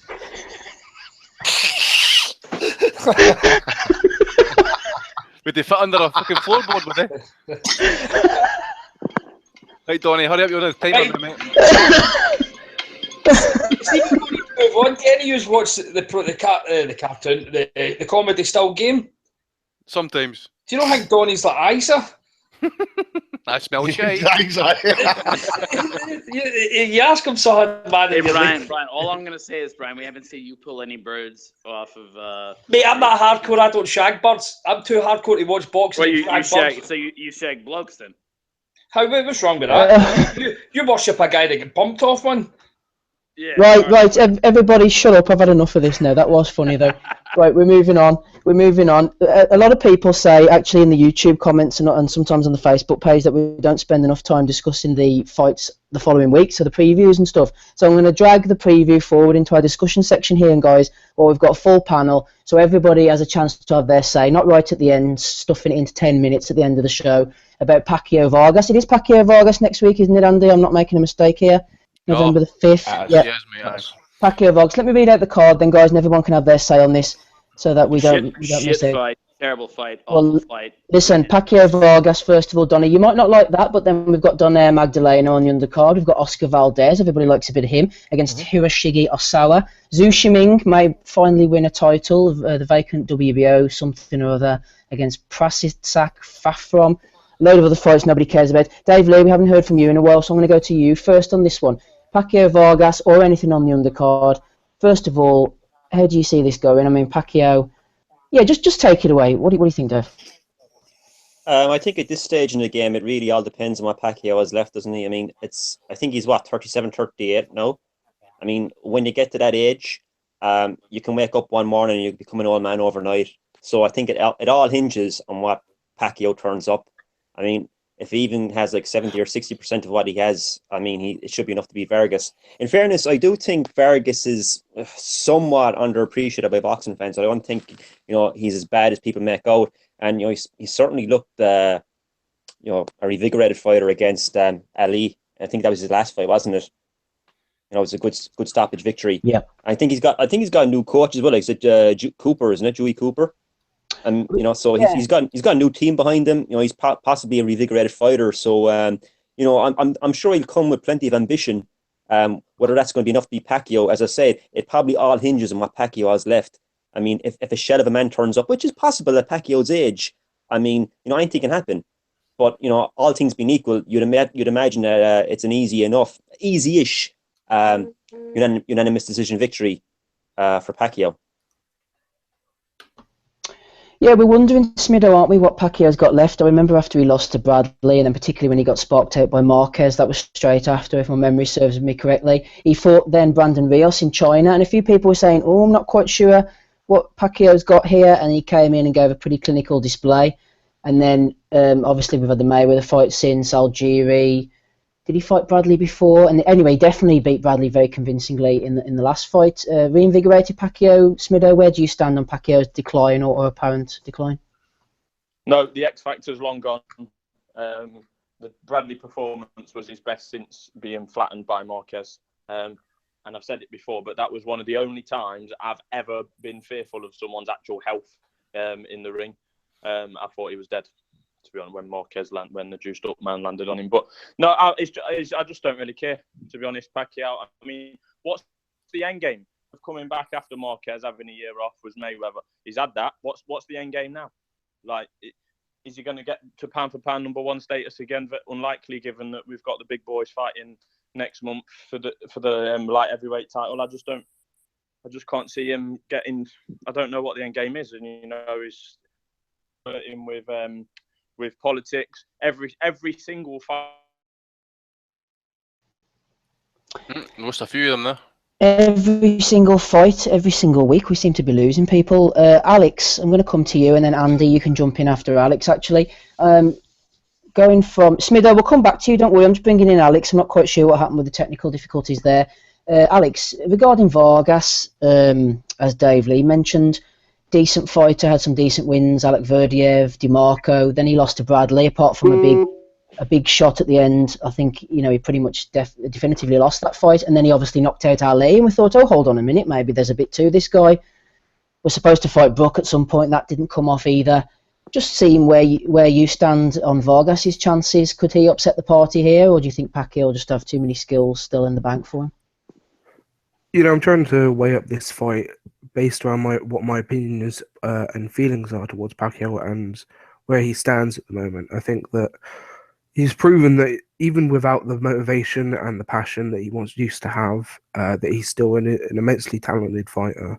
You can argue all day about how shot you thought Bradley was up in that fight, but the way Pacquiao just easily won the fight again in that third of the trilogy, it just shows that I think that even without that passion, he's still got the talent and the ability to surely wipe out Vargas. And Vargas has improved. He is noticeably, drastically, suspiciously improved, almost, some would say. Not me, obviously. But I think that even with Vargas's huge improvements, I don't think that Pacquiao has possibly deteriorated enough to lose to someone like Vargas. I can't see it happening. Maybe that those are famous last words in boxing. I can't see it happening, but I think that Pacquiao absolutely schools him, and it'll be probably a shutout or near enough a shutout. Vargas may have his moments, but land one or two good shots, maybe get the attention of Pacquiao certainly. But Pacquiao won't step up his game. He's not going to turn into the whirlwind terror dervish that he used to be, but he's certainly. I just can't see how he loses this. Honestly, he's a mismatch, as Adam decried, and a pointless fight almost. It feels like even as a Pacquiao fan, I think that it's just he's just in this for the money, surely. Andy, I agree with Alex. I think that Pacquiao will win it, and he'll win it wide. I don't think he'll stop Vargas, but Pacquiao will win nonetheless. We keep hearing about Pacquiao all the time. I think he is in it for the money, isn't he? He earns a lot of money, but he spends a lot of money. I think recently he was buying 1,000 homes for Filipinos. He has to fund his campaigns for this senator or whatever it is doing over there. We keep on hearing that he's retiring. Or Bob Arum said before the Bradley fight, was it? I don't know if he's going to retire or whatever. He's just the kind of guy, Andy. You're going to have to just knock his head off, I think, to stop him. He's just going to keep coming as long as the money's there, isn't he? Definitely, mate. I think we'll see him in the ring after the Vargas fight. I think they're going to try and make this fight, build it towards a potential fight with Crawford. As for the fight, I was going to say, I want to add a wee bit more to that, but just in the fight itself, I actually think it might be no bad. I don't expect Vargas to win. If you look at the Bradley fight, I mean, he's got a lot of goodwill off that fight, even though he kind of clipped him good at the end. As Alex says as well, as we just don't know, or I think it was Dave mentioned actually, you just wake up at that age and you're old overnight. We just don't know with Pacquiao. I just think, as you say as well, about his money, he's got bribes to pay, he's got senators to pay off, he's got police to pay off, he's got fucking hospitals to build, he pays people's medical bills. I mean, this guy, if what they say about him is true, and that, I'm surprised he's even got a penny left. That's the reason why I think we'll see him back in the ring. I've just noticed, I was actually doing a bit of digging during the week actually, just about the pay-per-views that he's fought on. I think he went on the pay-per-view, was it for the Hatton fight maybe? And every fight ever since then has been on pay-per-view. And as I think it was Adam pointed out as well, is there was no way they could get it on pay-per-view again this year because the Kovalev fight, I think they've got another pay-per-view coming up as well at some point as well, possibly. But, there's a reason why Adam's had to take it away. That's the one. There's a reason why they've had to take it off the HBO, because HBO simply didn't want that to go on pay-per-view. Simple as. There's no other. Nobody else can spin it any other way. That is a simple fact of the matter. The HBO have not got the money, or they're kind of trimming down on their boxing content, and that's the reason why we're getting this fight on Top Rank TV or on their online video, whatever it is. Anyway, so yeah, I think it should be a decent enough fight. I don't rate Vargas very highly, but if anything, he's got heart. He'll stand in the pocket. He'll try and fight it out, and he'll keep going the 12 rounds. And as you said, Steve, I don't think Pacquiao will stop him. I mean, he's not had a stoppage now coming up. Is it 7 or 8 years? I think maybe slightly more than that. If he's not stopping guys like Brandon Rios or Chris Algieri who are simply just punching bags in front of him and stuff, then he's not going to knock out Vargas. I can't see it. Yeah, I'm just looking down the box rec here, and I do believe that 2009, the Cotto was his last stoppage. I'm going up and down. It seems like a friggin' long time ago, Andy. 7 years, like you say. But he was like, yep, seems to be Cotto was the last time. Brian, we all know about Pacquiao, obviously, huge star on the world stage. Apart from the sort of nutters like us, nobody gives a shit about Vargas. So he's basically in a no-lose situation here. He can put it all on the line, and he has everything to gain. Losing to Pacquiao is not going to destroy him as such, but if he was to win, then he has a chance to gate crash the world scene big time, really. Well, nobody's going to see it if he's going to be stuck on one of these stream things. See, I'm a bit different from what David Lee says. I don't particularly rate Vargas at all. In the grand scheme of things, I actually think he's a bum. And when I mean bum, I mean like the top ends of the welterweight division. I really don't fucking rate him at all. He said a couple of gifts in Vegas and on. See, when you look at it, his best win's Saddam Ali, and really, who is Saddam Ali? I know a lot. I picked Ali to beat Vargas because I just thought Vargas wouldn't be able to deal with a boxer, but as Ali's shown, he's a bit brittle. Do you think that Vargas? Brian, sorry to interrupt you. Do you think Vargas beat Alec Verdiev? Because I thought he did, but a lot of people have called that fight into question. Yeah, he never beat him. I think he lost that fight. It's about even. It's one of the ones where like it's like with the Danny Garcia situation where he's had 2 close fights, but he's always getting the decision. So because he's getting the decision, you're always going to go against him because it seems as if like no matter what, he's not going to lose. Yes. But He's a Mayweather fight at that time, wasn't he? I don't know if it was Mayweather, but I know he is in Vegas. See, you know how like, people turn around saying he's improved with like Cooper. I just see this the exact same way as like Bradley improved under Teddy Atlas. It's not the fact that he's improved; it's just the fact of who he's been put in with. But Bradley get put in with an absolute fucking bum, and Rios, an absolute shot Rios, and everybody thought he was the second coming. There was people picking him to knock out Pacquiao for some weird reason, and I just think this is basically the same. Vargas has done a lot of trainers. He kind of chops and chops them all the time, and personally, I don't know what. I don't know whether fucking Vargas is getting this great a chin because he's like the people he's been putting in, he's not been great. But I know Roach is always going it. He's going to knock him out and all that. But I think Pacquiao's got enough left in him.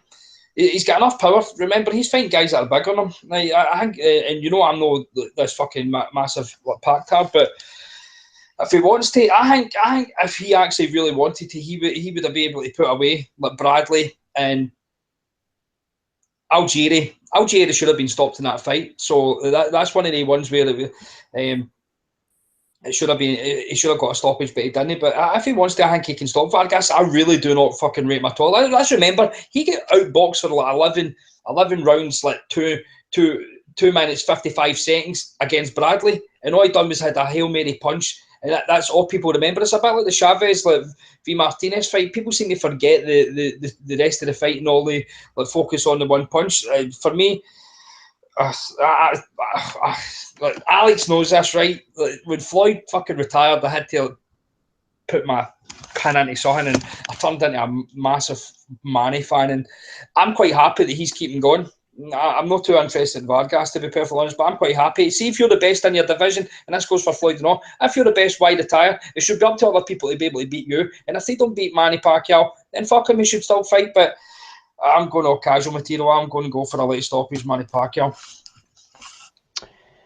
Tommy, I was reading an interview with Bob Arum during the week, and he was saying that he felt that Vargas' best, possibly only chance was to win by knockout, and he thought he'd be coming out aggressively and going for Pacquiao to try and knock him out.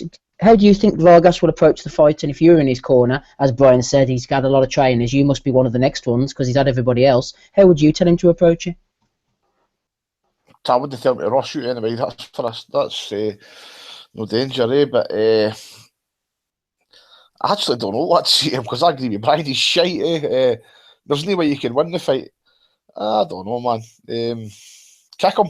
Fucking kick him in the balls or something. Yank on that right shoulder, see how good it is. Aye, bite his ear off or something, man. Tyson him. Just throw some water on it instead of salt water and just get it worse straight away, you know. I wouldn't say run it cautiously, but he has got to let his hands go and maybe try and walk Pacquiao into someone like Marquez did. That's kind of his only chance. I think Pacquiao could probably stop him in this fight as well. With accumulation, but I have no interest in this fight. If Pacquiao's going to win, I want to see the Terence Crawford fight or nothing. What about the poor cunt who stayed up for the fight last night? Oh yeah, somebody stayed up wondering why Pacquiao wasn't starting. Oh my God, man! Who was it? Who was this? Belly of the week, were they, mate? He's going to get announced. I think he's a boxer actually as well because he was asking us, what does it BOTW stand for? Oh no! Well, man. What's wrong, Donny? Hello? What's the matter, Donny? Hello, Donny, are you there? Hello? Can I just offer... Hello? Donny, are you there? Hello? Yeah. Are you there? Hello? Donny! I don't know. Anyway, I think he's dropped off. We'll try and get Donny back on as soon as we can. Right, Kurt, wait. Oh, hello, Donny? Yeah. Yeah, go ahead. No, I was just going to say, I don't understand... I mean, look, I think that actually Pacquiao, the thing is that people say he faded a little bit when they talk about his performance in terms of the Mayweather fight. So number one, yeah, he did fade a little bit. He was probably about 85% of what he was in his prime when he fought Mayweather. If I think that the two of them fought prime for prime, I think Mayweather still wins, right? But the thing is that he fought a goddamn good version of Timothy Bradley, and he beat him. I mean, he beat him. There's just no way about it. I mean, like, Tim Bradley still looked very good. He looked very good in that fight, right? But Pacquiao was just better, right? I mean, Bradley is probably would beat anyone else, in my opinion, in the welterweight division, but he came up against an all-time great, and he lost, and that's okay. But I think that he is 100. I mean, you know, he's 100% better than probably anybody else in the welterweight division. I just don't see him losing this fight. And what really, really bugs me is that Freddie Roach, in numerous interviews with Boxing Scene, has basically said that they're ducking Terrence Crawford. He said, and you can read the headline today. Go on to Boxing Scene. Go look at it, right? He said, I don't like the Terrence Crawford fight for Manny Pacquiao. Now, Andy and I have a standing bet for 100. I don't know if it's 100 pounds or $100, whatever it is. Doesn't really matter. You never confirmed the bet. After Brexit, it doesn't really matter. You never confirmed the bet, though. But anyways, my bet is on Terrence Crawford. His bet is on Manny Pacquiao. And what I'm saying is that, you know, I mean, there's this fight out there. We all know that Arum wants it, right? I think he wants to cash out Pacquiao, and I think he very much hopes that Terrence Crawford wins the fight. But Freddie Roach doesn't want it, and he said as much. He said it to Boxing Scene. He said, look, he goes, with the angles that he has, the movement that he has, the fact that he's a switch hitter, that he can fight you orthodox, he can fight you southpaw. It's not good for Manny's style. I don't want to see Pacquiao fight Crawford. He said that today to Boxing Scene. He said it today. You could look it up. So, if that's the case, why am I even watching Pacquiao Vargas? I want to watch the fight that Freddie Roach is uncomfortable with. I want to watch the fight that Freddie Roach isn't sure his guy will win. Freddie Roach and everybody else, including myself, is absolutely sure that Manny Pacquiao will beat Vargas. Not everybody is absolutely sure that he'll beat Terrence Crawford. And for that reason, that's the fight we want to see. And we're not seeing it. And I think we need to see it very soon. And from what I hear, by the way, is that Arum has a contract with Pacquiao for a certain number of fights. So this is the second to last one. So I think maybe the last one will be Crawford. So there's reason to hope, but there's absolutely no reason to buy this pay-per-view because you already know how it ends. But you bought Canelo when we all knew how that was going to end as well. What's that? You bought Canelo. Yeah, I did, but I mean, at least that was great. That was glorious. At least it was fucking interesting. I mean, do you really? I mean, hang on. Do you give Vargas a better chance to beat Pacquiao than you would give Khan to beat Canelo? I don't think you do. Well, do you? Well, Vargas is. I'm going to contradict myself here by trying to answer that one though. I would say Vargas has got a better chin than Khan, but no, I don't. But I don't pay for any pay-per-view, so I don't know what I'm saying here. But why would Pacquiao want to fight Crawford when it's one of the high risk, low reward fights when he can just basically? Well, I mean, I think Bob wants it. I think that's the big thing. I mean, because basically, like I just said, like if you're Bob Arum, think of yourself as you're Bob Arum, right? Pacquiao only has 1, maybe 2 fights left in him, right? He wants to cash out Pacquiao. He needs to bankroll his next. He wants to make a new star, right? And I think that Crawford is clearly that guy. And as a matter of fact, he even told Boxing Scene today that if he saw Pacquiao and Crawford fight, he would prefer that it happens at 140, which of course is going to be Terrence Crawford's best weight because it's also Manny's best weight. Pardon?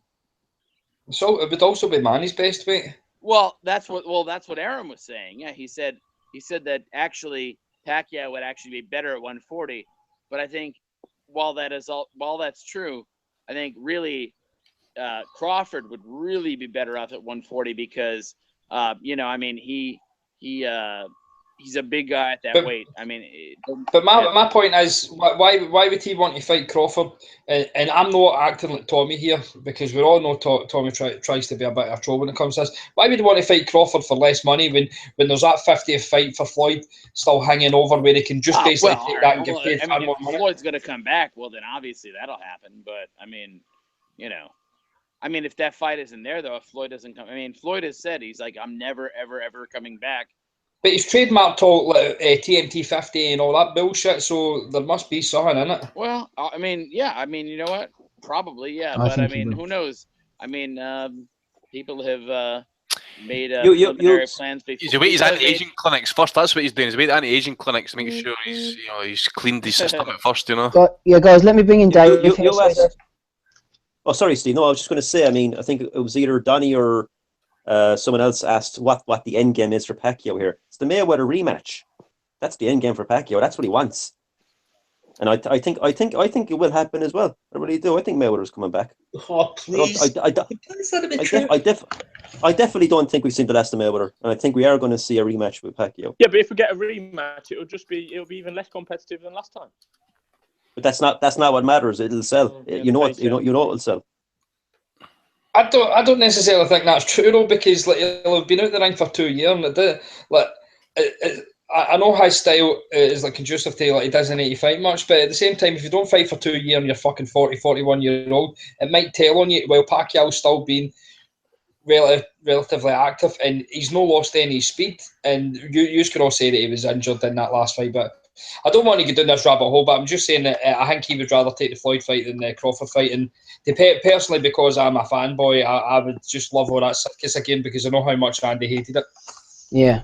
I fucking hated that. I didn't want to go through that shit again. Yeah. Let's See, after that fight, I was so fatigued to fuck with boxing, man. I just felt flat, and I probably still feel it today. And then he obviously had Canelo Golovkin getting cancelled, and then who was the other fight he got called off? It was a heavyweight fight. That was the one that made you, Andy, the one that made you quit hosting was Wilder Povetkin.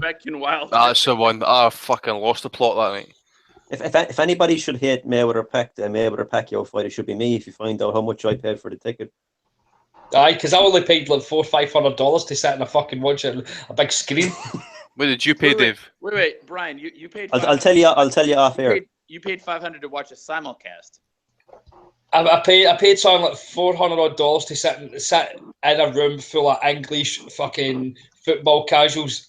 Oh mate, they were all in Vegas. Aye.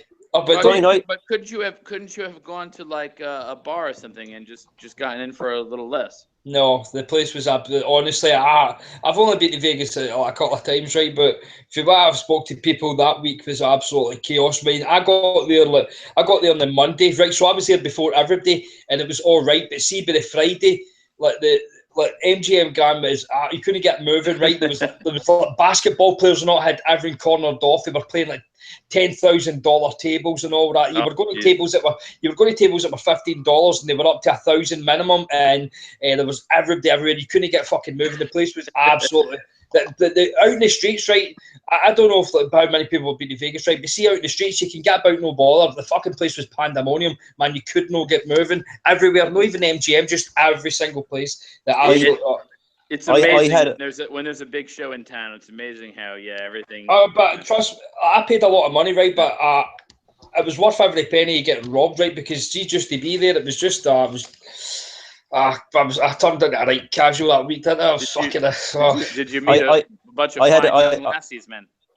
Let Dave in there. Sorry? I had a ticket to Mandalay Bay to watch it on closed circuit, and on the day of the fight, I went on StubHub, and there was one ticket that was within my price range, so I bought it. Spit it out. Right. I'll tell you off air, I promise. Why? Because the tax man gets a hobby. Yeah. I don't want people to. I don't want people to know how much. You could buy daily child support payments or something like that. I don't want people to know how much money I actually have. Yeah, Dave's got plenty of money. Right, final comment, Dave, before we move on to Kurt. Yeah. No, Brian, you had the opportunity to buy a ticket, but you were questioning the legitimacy of the ticket, weren't you? Like on the Tuesday I went to I had the hangover of death on the Tuesday morning, right? That was like the day after I get kicked out of brothel and all, and I went over to. I was told that Lomachenko was going to be doing a bit of training, so how I got out of my bed I don't know. So I went over there to dinner, and there was a guy offering me tickets, and I was like, right, cool, mate. And he kept tipping me, and I was like, what tickets have you got? And he pulled out a fucking wad of tickets, and I was like, what are they price ranges and that? And he's like, these ones are 7,500. These were, and I was like, much of the ones there, they're like, oh, they're 15 grand. I was like, what are they? Where are they seats? They're like, oh, they're up. And they told us a section, and it was up the back. It was like where I sat was section 212 for the Medana fight, and that was $750, and it was what 15 grand for him. And I was like, mate, do you know what sort of job I do here? I was like, do you honestly know what I'm employed to do? And then he took my number, and he kept phoning, and the prices kept dropping until the fucking last day.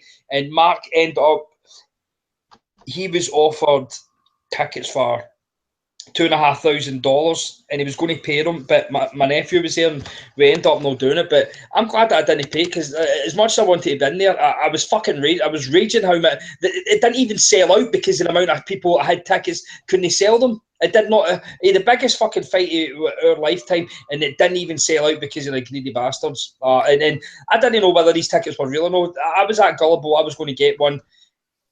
And somebody's like to me, don't buy a ticket, then just take it away. Go up to the gate and make sure that you can get in there. I didn't even think of that, so I could have get fucking screwed over big time.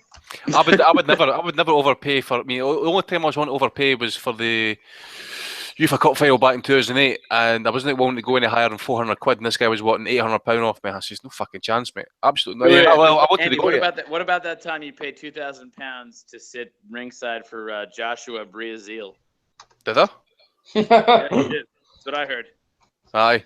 Well, I heard you were slobbing Eddie Hearn's knob. Wasn't it? This Andy Patterson anyway. I think you were grossly misinformed. Well, the Guru's jumped off. He's starting to get a bit fed up with us, and when the Guru gets angry, it's time for me to move things on. Kurt, back to Pacquiao Vargas. Argos? What am I calling him again? Vargas, sorry. Yes. Argos? Cut price Vargas. I had a question for you, Kurt, and I can't even remember it, so just give me a fight prediction, will you? Yeah, I mean, on the fight, I can see what everyone's saying. You know, it's not exactly a fight that everyone's dying to see. But I think you can cut someone like Manny Pacquiao some slack. You know, he's been a professional 21 years. He's had almost 70 fights. 4 years ago, he was brutally knocked out, and everyone thought that was the end of him. He's still here. You know, he's had a bad loss to Mayweather. But, you know, he's still going. And it's a bit like Bernard Hopkins, where, you know, he can have his last fight and people kind of give him the respect that, you know, yeah, they deserve it. And how long he goes on for, I don't know. I think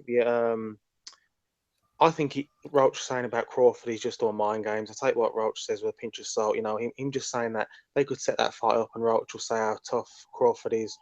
You know, just to make the win, if it happened, even better. I mean, no doubt Crawford would be an extremely tough fight for this version of Pacquiao, but Pacquiao has shown that, you know, he'll fight anyone, and I think that fight, you know, will happen. There's not many options for him to go. People are talking about Mayweather coming back. Personally, I don't think he will, but who else is there for Pacquiao? A Canelo fight? I mean, he's going to be massively outsized in that one. Where else can he go? I mean, he'll continue fighting. This, to me, is just an easy title grab. I'm like with Brian, I don't really rate Vargas. I think Pacquiao will win comfortably, and I think he should stop him. I think Steve mentioned about he hasn't stopped anyone since Cotto, but I think, to be fair to him, if you look at the names, he fought Marquez a couple of times in that. He fought Shane Mosley, Margarito in a fight that should have been stopped. He fought Tim Bradley 3 times. These guys are not known for really being stopped. You know, a couple of those fights he should have stopped. Algieri's one, he should have stopped him. But no, the power's still there, and he's still got enough about him to stop Vargas, you know, if he really puts it on him. And I think he will grind him down. And I think the Crawford fight will happen. And I just think, you know, it's still great that we're still getting Pacquiao. Even this, you know, not shot version, but, you know, a shot worn version, I'd say. You know, he's still putting a good performance against Tim Bradley last time out. He dropped him 2 times in that fight, and he's still going. I thought that was his best performance in the 3 fights. Yeah, and you know, people will, you know, they'll change history and say, oh, Bradley was shot and Bradley, but that's nonsense, you know. And I think with Crawford as well, people saying he doesn't want to fight Crawford. Well, he didn't have to fight Tim Bradley either. People could have said the same thing about him. Bradley was undefeated, you know, much younger. And, you know, he fought Bradley. Everyone knows he beat Bradley, but he got the last decision. He's fought him twice more after that. I think Crawford is a very good fighter, but he hasn't fought anyone like Manny Pacquiao. And I don't think you can write Manny Pacquiao off in that fight. I think there's only one guy you could say would beat Pacquiao and you'd be confident, that's Mayweather if he came back. And anyone else, I'm like Brian, I still think, who would you confidently pick to beat Pacquiao, and would you really be shocked if Pacquiao surprised you? I don't think you would, to be honest. Thanks very much, Kurt. I've had to bring out the ticky clock, guys. So what I'm going to do is I'm going to go to Value of the Week next after we've very briefly covered the undercard of this, and then we're going to finish off with the Twitter and Facebook questions and give everybody a minute each so we can blast on out to here. We've got as much time as you want, really, say half an hour or whatever. Alex, very briefly, Nonito Donaire, Jesse Magdaleno. Donaire, how much has he actually got left, and is Magdaleno, do you know anything of him? Is he going to upset the odds here? Would he even be an upset? He's 23-0. To be honest, I don't know enough about him to really give a valued enough opinion. I've turned into very much a casual in the past few months, I guess. But I would think that Donaire's the last few wins have not even flattered him. I think that he's very lucky to. What fight was it? The Juarez fight? Cesar Juarez? Was that? Yes. Is that the guy? Or was it? No, that's him. Yeah. No, I mean obviously he went to from pillar to post in that fight. Is that he got absolutely bounced around here in the latter half of the fight, I would say. So I wouldn't be that surprised to see an upset. Again, this is coming from a point of view that I don't know much at all about Magdaleno. But again, I would think that Donaire certainly looks like he's one of those guys that's on the way out. Maybe a bit similarly to Pacquiao, really, but Donaire was never as talented. He was never as talented as Pacquiao, and I don't think that's necessarily an insult. But no, I think that he's one big punch away, I think, from being knocked into retirement, and I don't know if Magdaleno would be the guy to do that. But Donaire, speaking of punches, obviously Donaire's got his left hook, and that can wipe out anyone still, I think, at this weight. So yeah, who knows? I'm not the best guy to ask. Because I probably wouldn't even fucking watch it. No problem, Alex. Adam, we go on about Frank Warren being the WBO man, but if you look at this show, Bob Arum's always had a long history with the WBO as well. There's 3 world title fights and four world title fights. Yes, exactly. The vacant with Throw Me. There's 4 world title fights all for the WBO. Smido, Oscar Valdez against Hiroshige Osawa. You can give me 2 lines or 2,000 lines, whatever you fancy on this one. Osawa, pretty much a sacrificial lamb. Valdez, 20-0. Very impressed with him. Don't know what you've seen of him. Does this fight interest you at all? Yeah, it's probably for me the most interesting, just because of the Valdez, because he is exciting. He's definitely on his way up, and it's the 2 guys that already mentioned, Pacquiao and Donaire, on the wrong side of the hill, and Valdez is coming up the right side of the hill. So that should be a good one to watch. I don't know how Zhu Shiming is still, and why Arum's even still pushing that boat, to be honest, because this was his Chinese star for Macau and the like, and now he's probably going to be down the card in Las Vegas. I don't really I hope he don't win, to be honest. Shiming, I don't think he's good enough. He got shown up by our friend Wrong, didn't he? And then I don't want Shiming to win, but it's about time that we had a good top rank card. I know he just put on good cards, but I'm saying he hasn't been one for a little while now, and there's been a gap since the last one. So yeah, looking forward to it. It should be good. I'm going to set the alarm and get up for a change. Excellent stuff. Andy, final word to you on Shiming himself. Bob is desperate to get this guy a title, and he's fighting someone that he's already beaten, so he's pretty much sticking it to him on a plate. Do you think Shiming can finally confound the critics and get that all-important WBO flyweight title? It is flyweight? Yeah, flyweight title.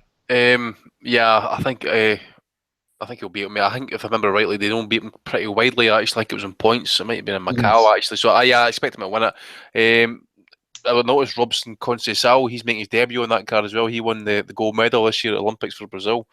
I'm really looking forward to seeing Oscar Valdez, actually, to see where he's at. The one thing I would probably say about this card, actually, I just noticed there, is the fact I don't know much about Magdaleno. I've looked at his record. I didn't notice any names on there, but he's a big guy for the weight. Like, I think he's been fighting at featherweight the last few fights and stuff. And Donaire's probably a kind of more natural super bantamweight, 122.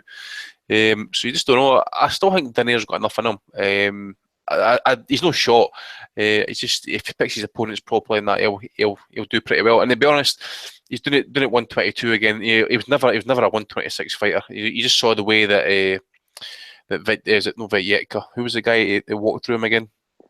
Walters walked through him in 6 rounds, So they proved that he wasn't a featherweight. So he's back down on weight. not really fought anybody in the last couple of fights. So I think the Juarez guy was probably the last one, I think. But other than that, not much to write home about. And the last guy he fought, I think he was a Hungarian guy. I know he had a 25-1 record, but he was fucking putrid to watch, that guy. European level at best, that one. Just looking through the schedule, we've already mentioned enough that needs to be mentioned on the Belfast card. I don't think there's a great deal that can be said on that. Am I missing anything, Andy, next week? Just flicking up box rate really quickly. Anything you want to mention? You always seem to find these shows. Dublin, I'll not be at that one, obviously. I was going to ask you about that one, actually. There was a one card. Give me 2 seconds here. I'm just scanning through. The Carolise against Tyrone Zoe. Yeah, I noticed that rematch is happening. That's like 4 months after the first one, so it's the quick turnaround on that fight. So the guy for Japan, actually, he's fighting next Saturday. Diageo Higa. He's 10-0. He's getting a lot of hype coming out of Japan just now. So he's fighting Felipe Kagokopa Jr. or something like that. It's pronounced or something. He's fighting for the regional flyweight title. So keep an eye out for this guy. He could be the next big thing coming out of Japan. On the DK release undercard, Kolkoi Andrade's off, isn't it? Is it? Is it not? I've seen somebody. Yeah, but they said that Andrade was taking too long to do the paperwork or sign the Yeah, contract. because we had a Value of the Week nomination for it for some guy who spent over $2,000 on him and his girlfriend, and he's trying to sue ESPN now for reporting it was on. Fuck's sake. My wee pal Christina Hammer's fighting on that card, so get it watched. Okay, plenty of Facebook, Twitter questions. We're coming to them at the end. First, guys, when you go through Value of the Week, every time people say, "Oh, I'm fed up with Value of the Week," but we have so many nominations each week just flying in, so we're going to go ahead with it as usual because the people have spoken. First nomination up for Joe Gallagher. According to the World Boxing News feed, Joe Gallagher eyes Manny Pacquiao or Miguel Cotto from Liam Smith. Is this at Anfield again, eh? I don't know. Fucking hell. Seen that the other day. Honestly, fuck. Well, you'll like this one, Brian, if you're not interested in that one. Matchroom Boxing put out a tweet saying, Martin Murray returns in Monaco for a rematch against Arthur Abraham. This should be another classic. When was the first one? It's not even happening now, isn't it? No, it's off, isn't it? I was going to say that. I read that somewhere. Or was it was going to be moved to a 10-rounder or something? I've read somebody, I don't know if it was Martin Murray or somebody with him, saying that, I can't remember who it was, saying that he's going to fight somebody else instead. Chewed off, they're looking. Yeah, it's off. It's definitely off. Yeah. No, I mean, like Abraham, they were saying that he's like, they were trying to make out as if like he's maybe like says, fuck that, I'm not fighting Martin Murray, I'm just going to fight somebody else. Can't remember the guy's name. Yeah, I think Abraham's fighting another guy, isn't he? The shit guy. Yeah. Aye. Right, well, you think of the name, we'll move on. We've got a nomination for Six Heads, a.k.a. Shep. This was sent in by Donny for getting brutally owned over Betgate, Andy. What exactly went down there again, briefly? Right, what happened? If anybody's listened to last week's podcast and stuff, I watched it live happening. I seen it on the YouTube channel, I seen it on Twitter. Seb mentioned that he got 41 on Eggington to beat Frankie Garvin. Everybody jumped on it because everybody hates Seb and that. They thought, oh, okay, we're hunting packs, we'll just do the usual stuff and that. You're lying, you're this, that, the next thing and stuff. And basically they were demanding that he provide proof. Of course, Seb being Seb, Seb's like, fuck you, I do what I want. And he just kind of strung it along until I says to him, look, listen, my timeline's getting blown up here. Fucking sort it out. Go and fucking just send the fucking message. And lo and behold, he puts it up. Now, you've got to look at it quite closely, right? Everybody thought the bet had been settled or settled at quarter to 11, and he put the bet on at 10:30. It was wrong because the fight didn't end until about 11:15. He put the bet on at 1:45, I believe, and the fight, obviously the fight was then settled. So it's actually right. Shep went like that. He says basically he made the mistake. He misread it, and he says basically that he's lying. The bet was put on at 10:30. Tom Craze then got involved. Then he had to come back and say, "Oh, I made a mistake. Apologise. You're right. Seb did win that knockout of 41." Oh wait, but he was not What it came down to was that Shep said that there's no way you got fucking in-play odds at 4-1. At first, Seb said go fuck yourselves, but then when pressed, Seb did post the bet slip, proving that he did get 4-1, and then Shep was shamed. Oh, it was crazy odds, all hands considering. Yeah. The thing is, though, Shep was like, he was hanging into it. He didn't even accept for about a good 10, 15 minutes and stuff, So apparently he got 750 to 1 on a knockout on Vasquez last night. That's a nomination for Shep then. Right, another nomination a couple of times. This is a point of contention this week, actually. Hamada from the Boxing Coalition got nominated. Now, I'm just going to qualify this one. I'm just going to qualify this one by saying I actually do listen to the Boxing Coalition and I'm a fan of Hamada. But as you know, I won the Bellew of the Week a couple of weeks ago. Nobody is exempt from the Bellew of the Week, even though I agree with 9 things out of 10 that Hamada says. He's a great analyst. This was a belter from him when he described, instead of Luis Concepcion, who's fighting Khalid Jafai, he said, I don't even know if contraception is any good. So that was a good one. Lewis Contraception going in against Jafai pretty soon. So well done. Did Hamada pull out then? He's pulled out of the running for Bellew of the Week, don't he? No, I like Hamada, but we all end up in the Bellew of the Week, guys. Right, Bad Left Hook. They said, check out the kick-off press conference announcing Bernard Hopkins' final fight against Paul Smith Jr. And then Milky Joe interrupted by saying, Paul Smith can't make 175. I think it was Joe Smith they were thinking about.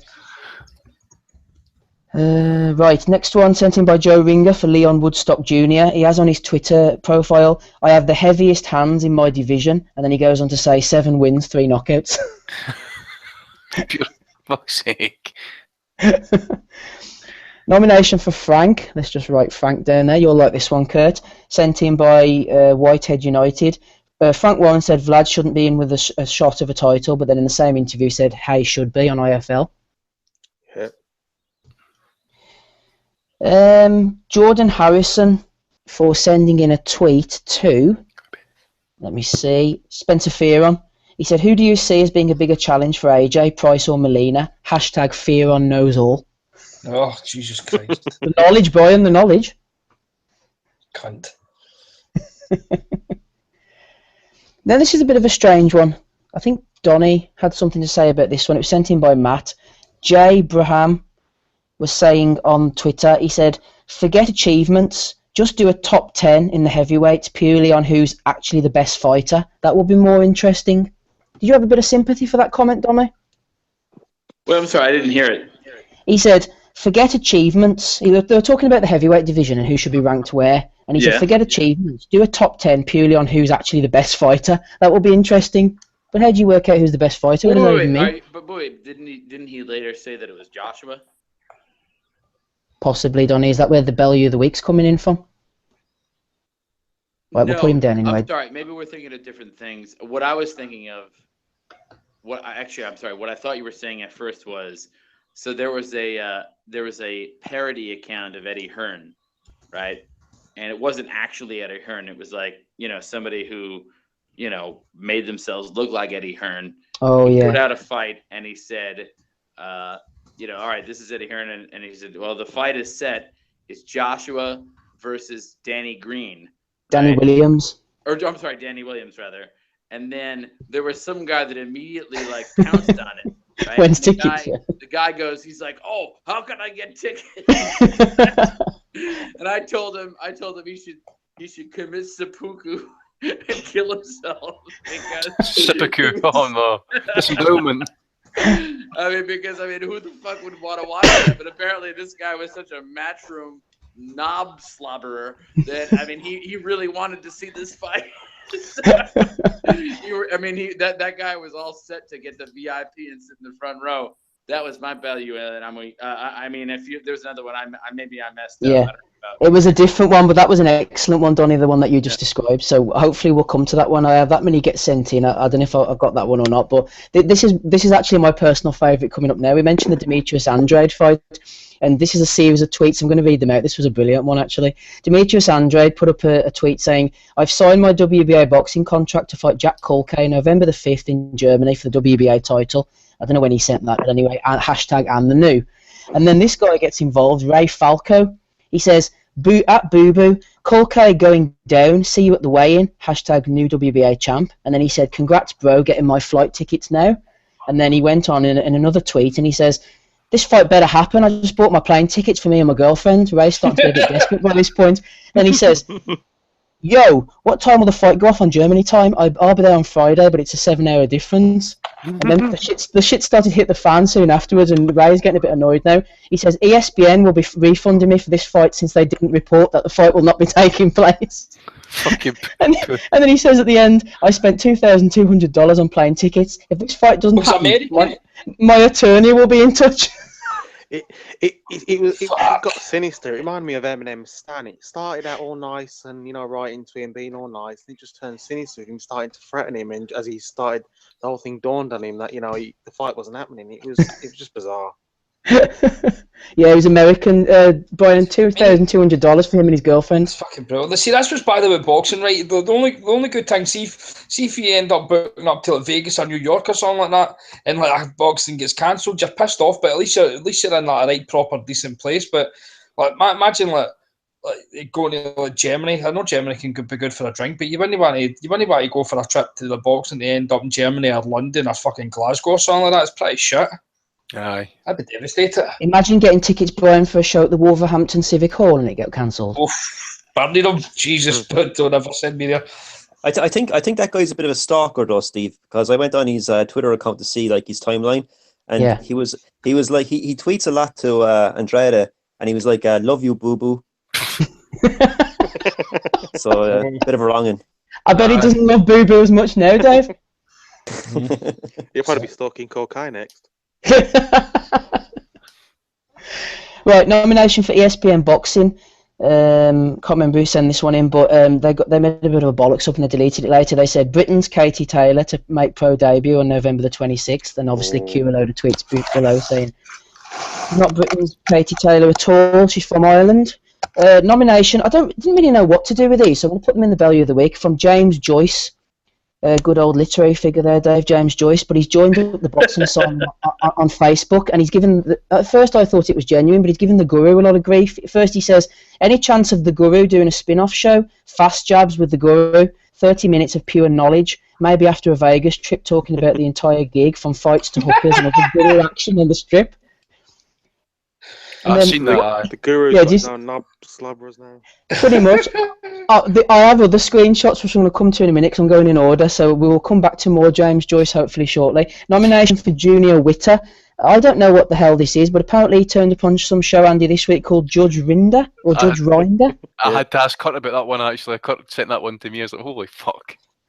What's that all about, Kurt? It's something like Judge Judy or something in the UK? It's exactly like Judge Judy, where people go on there to like that's amazing. And try and get money back. And I think Junior was on trying to claim 16 grand back in he rented an apartment to some guy, and he basically fucked off without paying him, and he actually lost. So another loss for Junior Witter. He'll be chasing the Hatton fight again, try and make up the money. Nomination for the Daily Telegraph. They did a list on their website called the 20 best sport pundits on television right now, and coming in at number 10, Andy, Johnny Nelson. Fucking disgrace. Casual Central. Oh, James Joyce update. He has another message from him here. Would the Guru be the hardest man on Team Asylum? If so, who would give him a decent scrap from the other podcasts or boxing writer community? Don't think anyone would fuck with the Guru, to be honest. Nobody. I've got to ask, is this another Tommy out here? Is this Joyce another out of Tommy? It's got to be, isn't it? Possibly. It gets a bit more sinister though, Kurt, as the tweets go on. So that Jimmy Joyce is in the chat. I see him now, aye. Oh, is he? Fucking pervert. And Tommy's not here. Off. Yeah, Tommy's not gone. Here. It's like Clark Kent and Superman. They're never at the same place at the same time. I don't know who saw this one, but I was getting sort of half tweets, so I'm not exactly that sure about it. Someone was trying to sell a £5 note apparently for £100 on eBay. AJ Boxing Fans was the name of the group. Aye, what happened was I think he's trying to sell this fucking this £5 note that's got a serial number with AJ on it, and pretty certain I might have like the digits for the Olympic gold medal, I think like 2012 or something like that. I'm not too sure. But I'm like, who the fuck's going to buy a £5 note for £100? I mean, come on.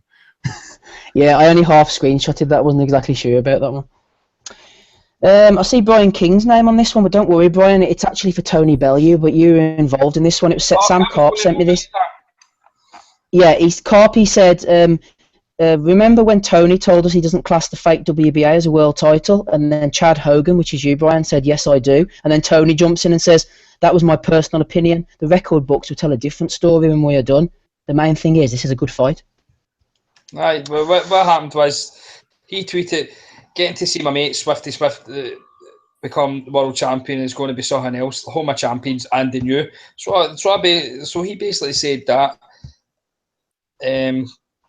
Like fucking Sam come on and said that, right? And he's basically saying, no, that's my personal opinion. And I just basically says, no, that's not what you said. You're basically saying that he's going to become a world champion. So that's your opinion. So you're now changing it because it's your mate. And I'm just saying, so that's basically like saying you're the regular champion right now because George is a proper champion. And at that point, that fucking pissed Tony right off, didn't it? You could tell him. Did you get blocked? So, no, he follows me. He'll be following you in real life if you're not careful with these WBA slurs, Brian. He's a big dude. He's a big laddie. Like, when they want to mess with him, I'm like... No, wouldn't want to mess with the man himself, but you never know, he might get nominated. Fair few to go still, guys. This is for XD on Twitter. He says, AJ has the potential to be right up there with Ali, Tyson, Lewis, with the way that he's looking at the moment. Okay, right. This is a good one, guys. You know that followed this one. Our friend Ingram Jones, who was on the podcast before, he got an exclusive interview with Yakov Gospich. An exclusive interview with him. He's about you other week straight away. Tell us, Kurt, what happened, Kurt? He thought that it was actually the real Croatian fat man. I think Ingram, he's like Team Fury. You know, he loves Peter, he loves Tyson, and he had the chance to. He's not a big fan of Eddie Hearn, and this guy was, I think, messaging him saying he's got dirt on Eddie Hearn. Well, this Ingram, instead of checking out who this guy was he a fake account, or who the hell was he? He just ran straight in with it, put it out live. I didn't actually hear it, but I heard about it afterwards, and everyone was like taking piss out of him. Basically, this guy was telling him how badly Eddie Hearn treated him and this and that, and he was like saying, "Oh, that's proof as to what a slimeball Eddie Hearn." Turned out this guy was just some random guy putting on this terrible accent, and Ingram, fell hook, line, and sinker for it. I mean, but exclusive with the journeyman, no one cares about. And he had to delete the video and basically just try and, Men in Black light up so we never remember it again. Hang on. So it would be like if just to be clear, this would be like if we interviewed Sean Rigby and he told us that he was Kell Brook, and we believed him. But it was an obscure Croatian journeyman, Donny. That's the thing. It's like of all the fighters to exactly. Impersonate, you know what I mean? Like this random journeyman from Hungary, is it? Croatian. Croatian. Who would make that up, right? Like who would make up to be some sort of random German? Yeah, that's why it was all the more credible and believable, Donny. It was a brilliant idea. Yeah. I want you to trace it right back to the beginning. To go off of, like, you don't have like in other words, if we talk to Sean Rigby or something, right? Like we would know what Kell Brook sounds like. We'd be able to compare and contrast.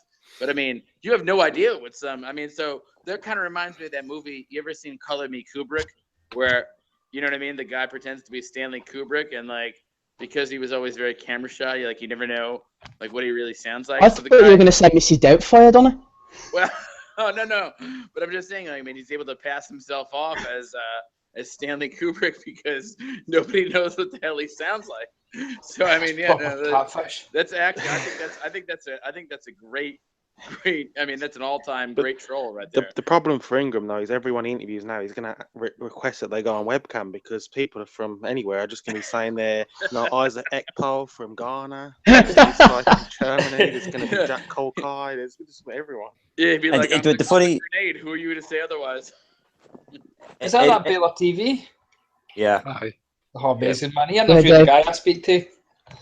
But just to throw this in there as well, Eddie got really pissed with him, and he was like, that Baylor fella. He said, "Okay, let's have an interview. We'll try and clear this up once and for all."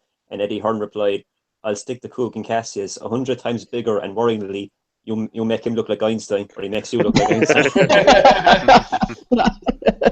Fucking bad, man. So that fucked him. Andy, this is one that you told us about. Andy Kremner stayed up for the Pacquiao fight only to find out he's not till next weekend. Nightmare. I think he's a prospect. That boy. He's a friend of the Playmaker. Aye. that's right. Then I tagged him in and said, like, I sent a message to you and Steve, Andy, and said, like, Value of the Week. Well, I put it in, like, BOTW, and then this guy texted his mate and asked him, what the hell does that mean? So he had to explain to him what it was. Could be on for his first pro title if the nominations go his way. Right, Matt Skelton, not the boxer Matt Skelton, but a fan of ours apparently, Matt Skelton 4, sent in a message saying Duke McKenzie on Talk Sport the whole night was Bellew of the Week material. So Duke's back on fine form. Brian, this is one that you're going to like. I don't know if you heard about this one. Simon Roberts. This is the guy who's saying Kovalev is a bigger, slower version of Froch. Nothing Ward has seen before. Fucking disaster, man, honestly. And I can't even remember the next. He followed that up by saying something else. I can't even remember. Froch is one of the most decorated British fighters of all time, I think he said. Yeah. Oh, fuck me. See, we just like Duke McKenzie. Hi.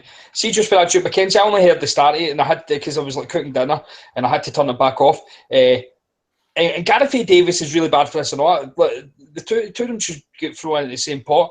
Gareth A. Davis just tries to be everybody's mate. He's not controversial and he doesn't even report what's actually happening. They turn around and says that Fury versus Joshua is the biggest fight that can possibly be made in boxing. I mean, that's absolute bullshit. And they were going on about how Josh is the biggest name in sport. Wait, hang on. Is that really bullshit, though? Of course it is. Well, all right. Fury, it's the biggest fight. It's the biggest fight in the UK. Current state, as we all know, he has drug problems and all that stuff. But I mean, like 3 months ago, when we all thought that Fury was totally fine. I mean, I don't think there's a fight that in the UK that can possibly even beat Hatton v Mayweather. Like Froch Groves too didn't even beat that.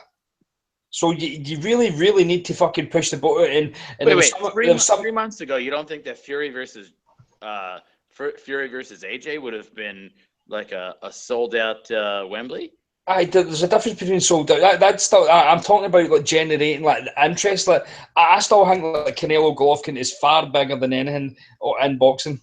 Yeah, but you're only talking about the American pay-per-view buys. But I was just thinking about maybe the live atmosphere, that type of thing. So I don't know. Mm-hmm. You are right about one thing though, Brian, about Gareth A. Davis. He's a terrible sycophant and an arse licker. You're 100% right there, mate. Absolutely spot on. He looks like a lesbian man with that fucking. I'd probably pump him.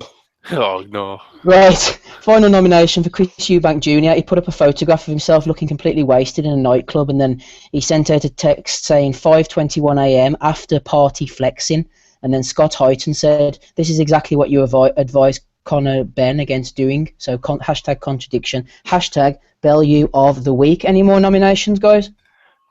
I had a couple. On you go, mate. Yeah, I've got a few. Spencer Fearon, this week he revelled in the fact that he was the only one who predicted that Vladimir Klitschko and Tyson Fury wouldn't fight. I mean, that's right.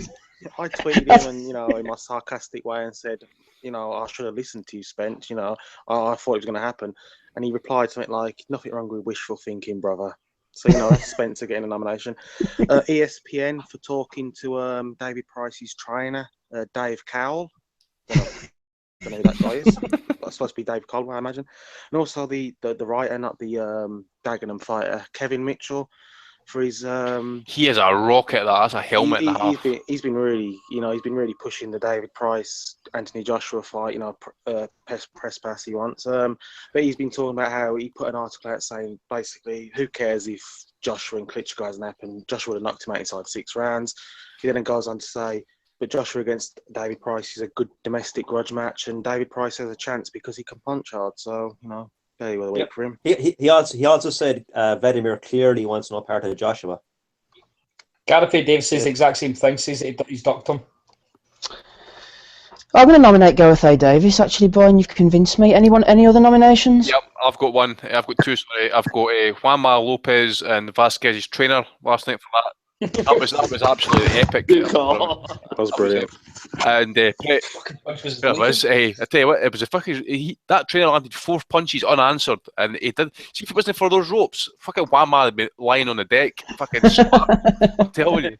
The countering ability was really something to behold. It was very good. I was away there with some mates, and I was showing some casuals, and I said, "Look at this!" And they're like, "For fuck's sake!" They were fucking pissing themselves at it. The other one I've got is Press Pass Paul. For what? Press Pass Paul. I'll let Kurt explain it. I think Press Pass is no longer part of the asylum, according to his tweet today. I don't know what's going on with Press Pass there. I think he's having another public Twitter meltdown. You know how Well, he likes the attention. what's he said? What's wrong with him? I don't know, mate. He's just basically somebody's He's asked in a him. joint bar. He's just gone mental. he's basically somebody's asked him, "Are you not in the asylum anymore?" And he just says, "No, mate." So rest in peace, Paul. Rest in peace, mate. Oh, Paul, I'm sorry to hear this. Paul, get in touch. Please He's get in also touch. a little bit afraid of Seb, though, isn't he? What's that? He's a little bit afraid of Seb. Well, Seb's hunting him down. Like Seb's going to fucking, he's going to cut his spleen out and fucking eat his heart and that because he's took it too far. Like, you know, Seb was mean to me. Like, you know, when I was in Press Pass, you just haven't been in it, but see the WhatsApp chat that we were on at one point. Fuck me, man! It's like a cesspit of pure evil. It eventually just drags you down. I had to go out of there, man. I had to go because honestly, I just wanted to do myself right in. And gradually, like Press Pass kept getting added in it, and you could physically see in what he was posting. And all. I was like, he's totally turning. He's totally changing, and it's dragged him right down. And this is what he's coming. I tell you, Press Pass, get out of there because I'm a happier man. That place is crazy. Well, you should see about it. I was winding him up last week in that about Seb and that, and he was like taking it all serious and fucking stuff. And then Adam's like, he's feeling sorry for him. Andy, that's uncalled for, Andy. I said, I'm not having a fucking joke. I like Seb all because the amount of people that hate him. I like him, but I just like going against the grain, and I've taken to him now because he's such a cunt. Right, let's go through this Bear of the Week list then, guys, and we'll get you on. We'll get you pick. Oh, go on. Sorry. Right, it's like Boxing World's. Like it's Boxing World Facebook, right? It's like I'm going to give you like 3 people here, right? But it's basically like they've announced like the Brown v Briggs fight could be happening. So this is like a quick conversation. Not sure any of them do, mate, but I forget it, Bill. So just look at it as another fight, same as Joshua. Does it matter what they earn? The bodies decide who they put pressure on to make the fight. But same here. I like Briggs because he's a funny motherfucker. Law. I can't wait to see the fight. If it happens, should be a good little brawl. The build up will be hilarious. Now, this guy after this, I've had a run in with him before. Right, probably no surprise here. People really get annoyed over belts. You have to look at it just another fight near the top. I love Briggs. For me, he is a champion. Just getting back into the ring, and it's a real journey and the story. He's dead funny. Just hope he doesn't get hurt. Brian, can I just ask a question? How the hell did Lucas Brown get out of a suspension for PEDs? It was proven that he had not taken it. Oh no, sorry. It was proven that he could take no advantage of taking that so close to a fight. It was like what was that again? Clenbuterol. But who ruled that? The British WBA. The WBA. Oh, okay. I'm picking the top of that Clenbuterol up this next week. Because that's what I was going to say to her actually, because I fucking knew, because I've been watching WBA close, as you all know, for years, right? I follow just about everything that happens with them. Yes, you and do. I knew that WBA title was not going to be on the line for Klitschko against Joshua, and I tweeted that out because if you're the wait a minute, the courts, Oquendo went to court to get a title shot after what happened with Chagayev, and Brown got cleared. He got cleared as such, but he also got his title stripped off him. So they're thinking legally, fuck, we need to give this guy another title shot by hook or by crook. That guy needs to get a title shot. And now the cunts have created an interim title for fucking Luis Ortiz again by the looks of it. So it looks like he's been stripped, but he's getting the fight for it again, I think. Well, but the thing is, what I don't understand is this. So Eddie Hearn signed Luis Ortiz, right? So Eddie Hearn could pay Luis Ortiz. Okay, great. He's paid off now. And now you have the Klitschko-Joshua fight be for the WBA title and the IBF title that Joshua already holds. I mean, in other words, there's so much money in that fight. The amount of sanctioning fees that the WBA could generate by having that be a title fight, I just don't understand why the hell they didn't make it a title fight and just go along with it. Just shows you've got some scruples, I suppose. Sorry, Steve, I real-roaded you there, mate. On you go. No, that's absolutely fine. Yeah, fair play to the WBA. Right, final nominations, all done? I've got 2 quick ones if you want. Oh, yes. It's fucking top shop. Lee Hurst, Al Hurst 88, tweeting to Anthony Joshua. Said it before, and I'll say it again. Greatest boxer of all time.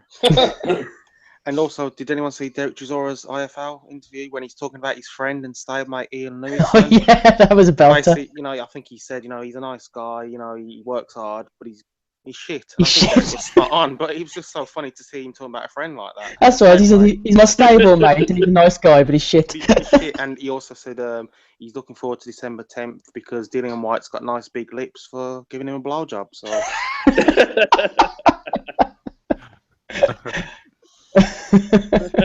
I'm voting for either Juanma or Vasquez's trainer. By the way. Well, hang on. Let me get the whole list through, because I have about 30.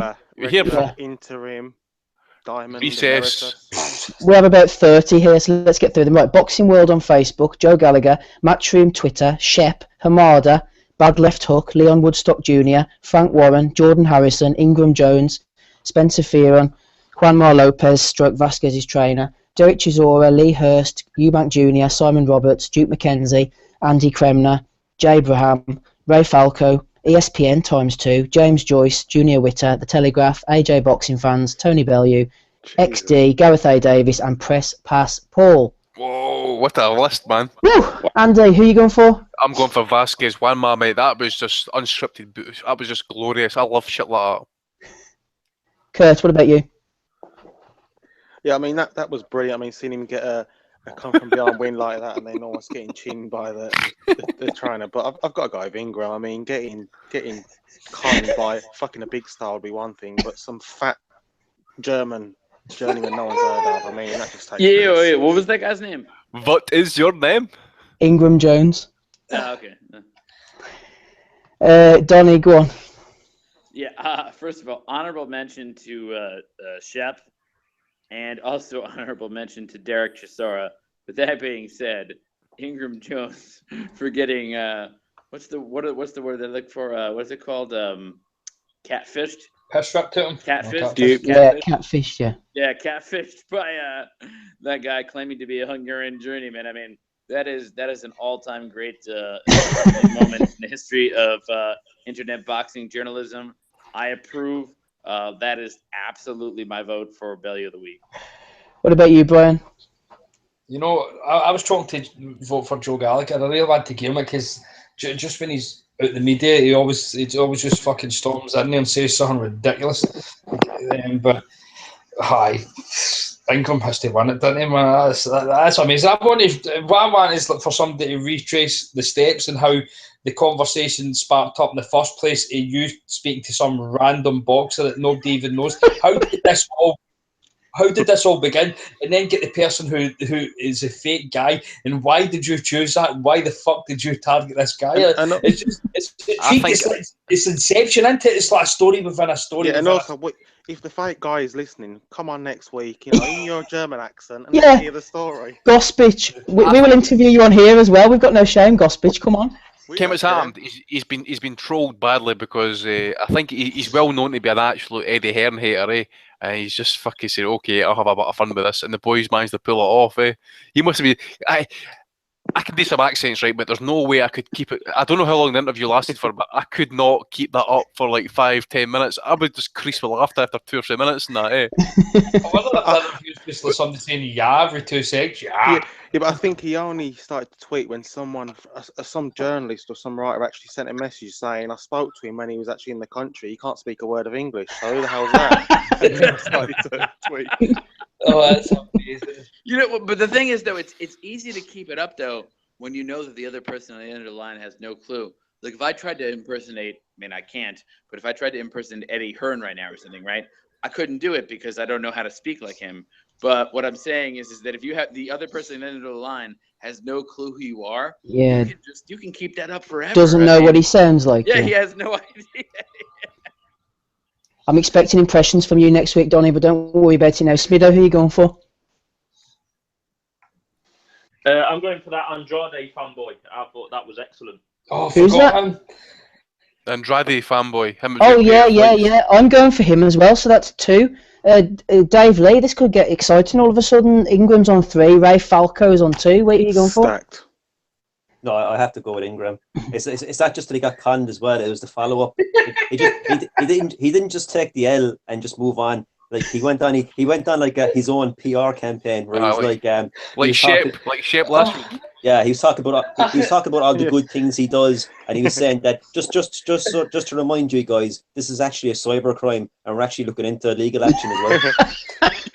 Wait, did he really say that? Ingram, mate, well done. We've lost somebody. Who's that? I think it was Donny, hopefully. Yeah, well done, Ingram. Oh, Donny's back again. Okay, we've got 10 minutes. We had a load of questions coming this week, guys, but I'm going to fly through them and He tweeted out that he said it was a cyber crime. Yeah. honestly, man, I'm always a miserable cunt, but that's fucking amazing. Yeah, last 10 minutes, we're going to go through as many Twitter and Facebook questions as we can manage. If you have sent a question in this week and I don't get to it, I do apologise.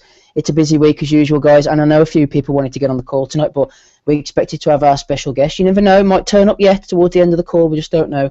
But that's why we weren't able to have anybody on, so we'll hopefully be taking callers back from number 201. Right, Andy, question for you from BoxBet Beast.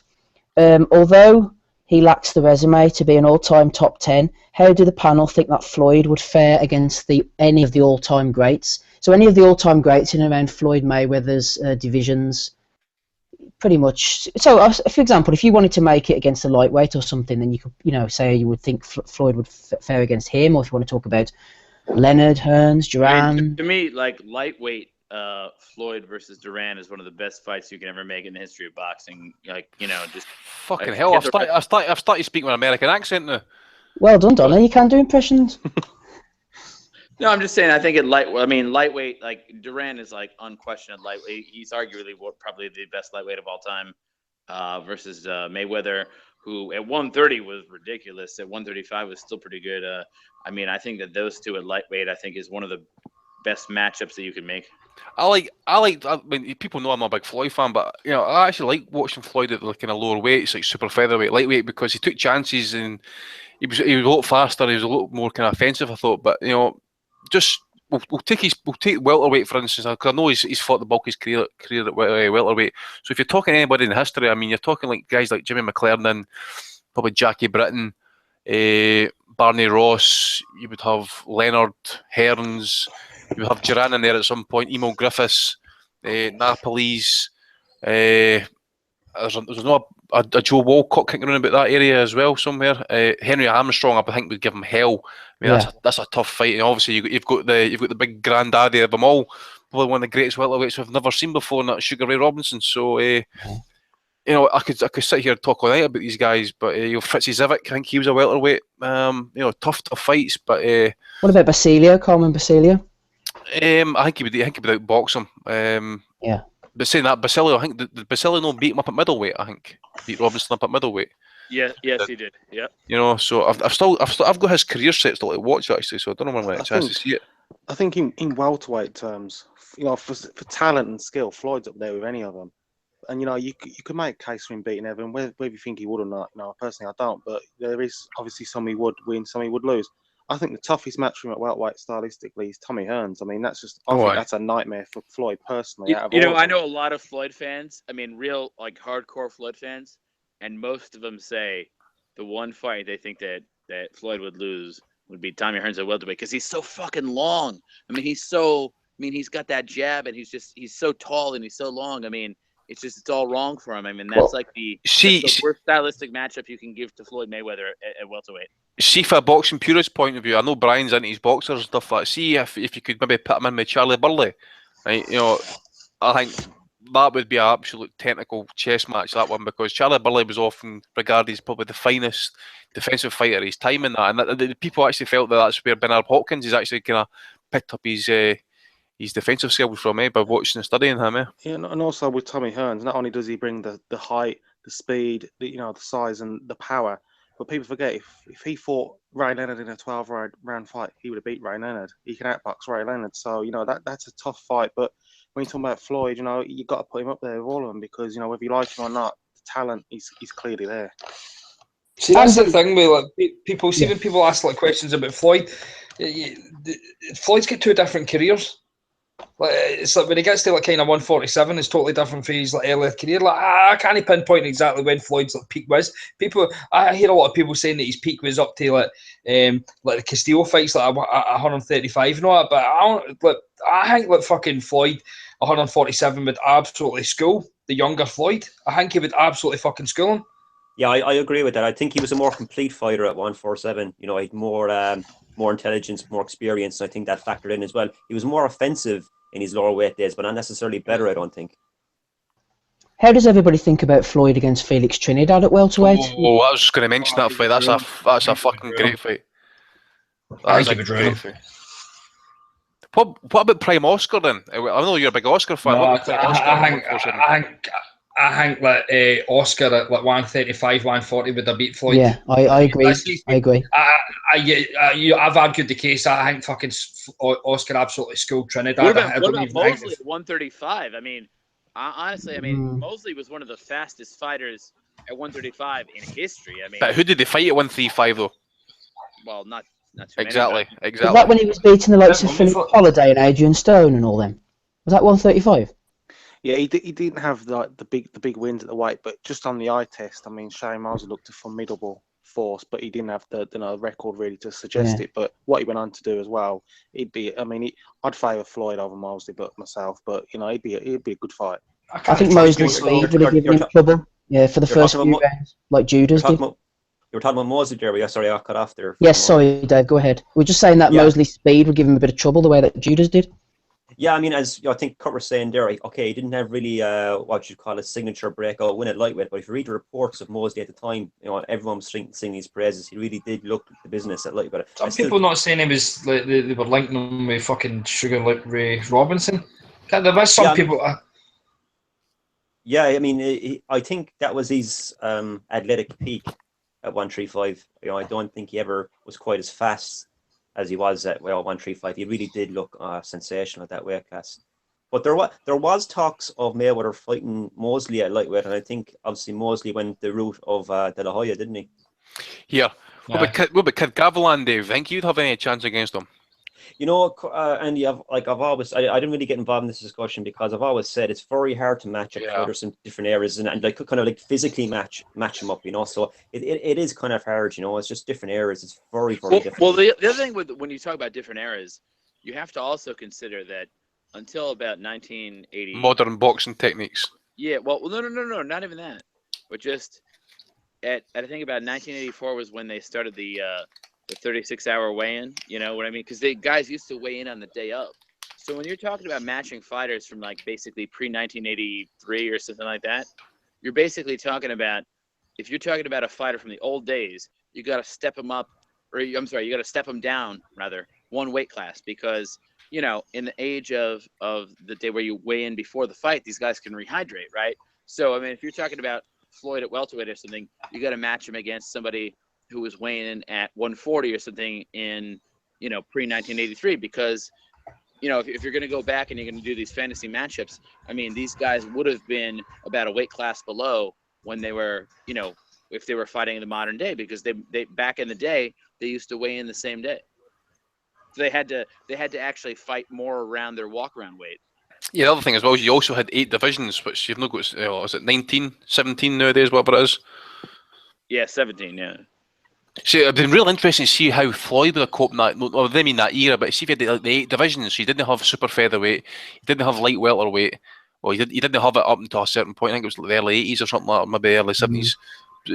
So basically, if Ray Robinson was about today, he would be a light middleweight. He wouldn't be fighting up at 160.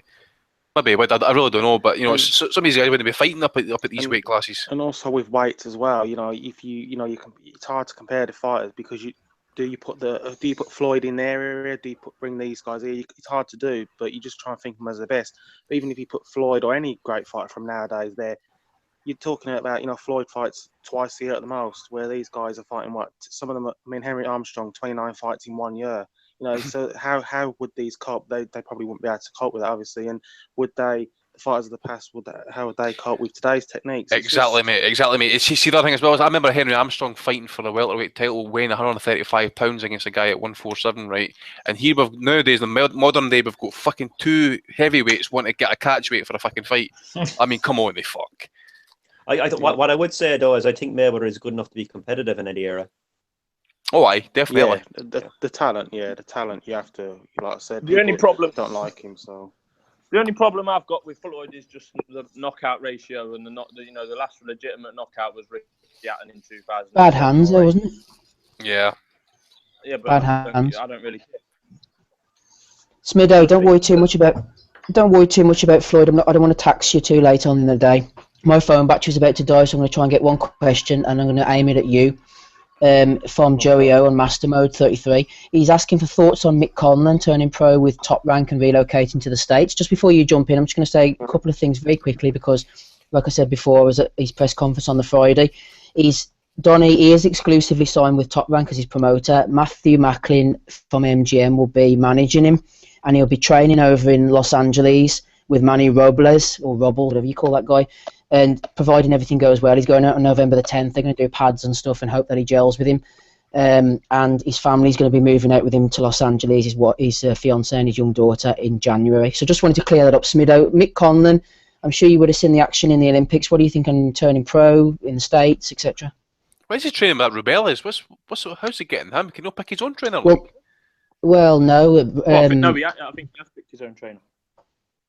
Yeah, he's going out to work with him, see how they get on. I know that he trains Quigley and Oscar Valdez as well, so yeah, suggested trainer. Yeah. But I mean, I think it's a fantastic idea, to be honest. I think he's gone the perfect way. He's signed with the right promoter, and I think going out there as well, he's going to get the top class sparring with the names mentioned. And I think it just shows that he's taking it seriously. The only drawback that we continue to see is the MGM factor, but this might be their golden boy for the MGM boys. So I think it's a good idea. He's obviously a star already in his back at home, so I think he's doing the right thing, moving out there, relocating, taking it seriously. And then obviously with the Macklin connection, they'll be able to get on shows over both sides of the Atlantic. So I think it's a good idea and a good start. Yeah, So he does have Matchroom on the UK side? No, not Matchroom. MGM Marbella. Well, yeah, that's his manager, but I'm talking about promotionally. No, his promoters, Top Rank. Let's look at a couple of examples. So a modern, completely current example would be Lee Selby, right, who has Matchroom on the UK side, but who also has Al Heyman on the state side. Lennox Lewis famously had Frank Maloney, or now Kelly Maloney, but he had Maloney on the UK side, but he also had main events. Dan Duva, God rest his soul. He had him on the the state side or whatever. I mean, a lot of fighters who kind of span that have that global sort of outreach or whatever. I mean, a lot of guys have a promoter on one side of the ocean and another. So, the way that'll work, Donnie, is they're doing 6 fights this year, 5 in America and 1 in Belfast.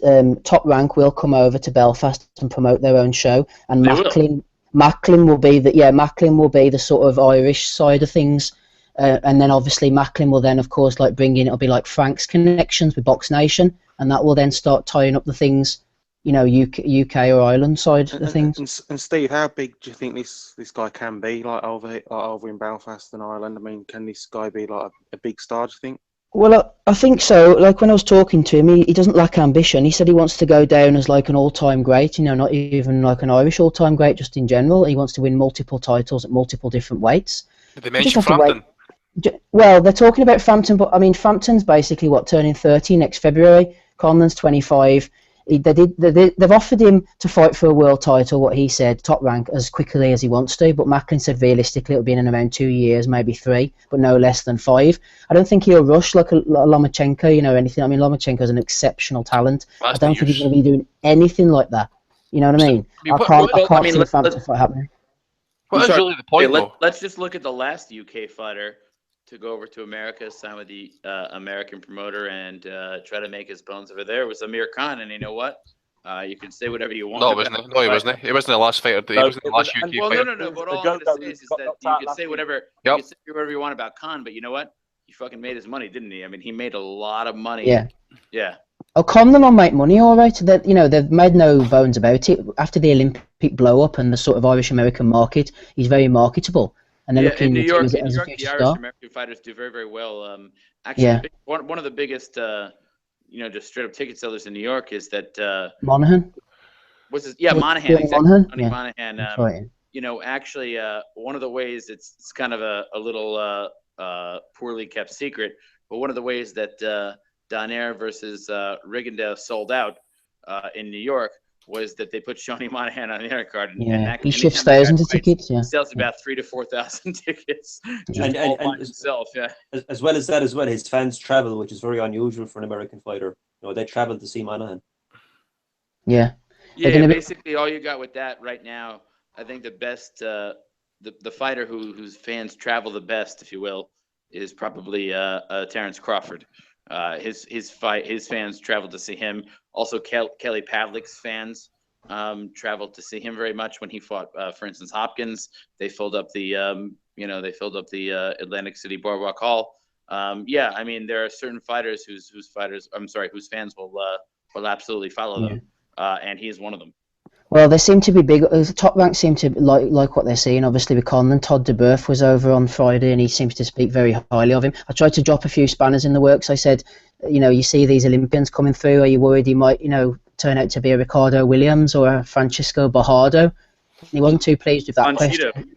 Yeah, Panchito. He says, no, those guys didn't want to train. They basically got the signing on fee, and they thought they were made. We'll have no such problem with Conlon. So.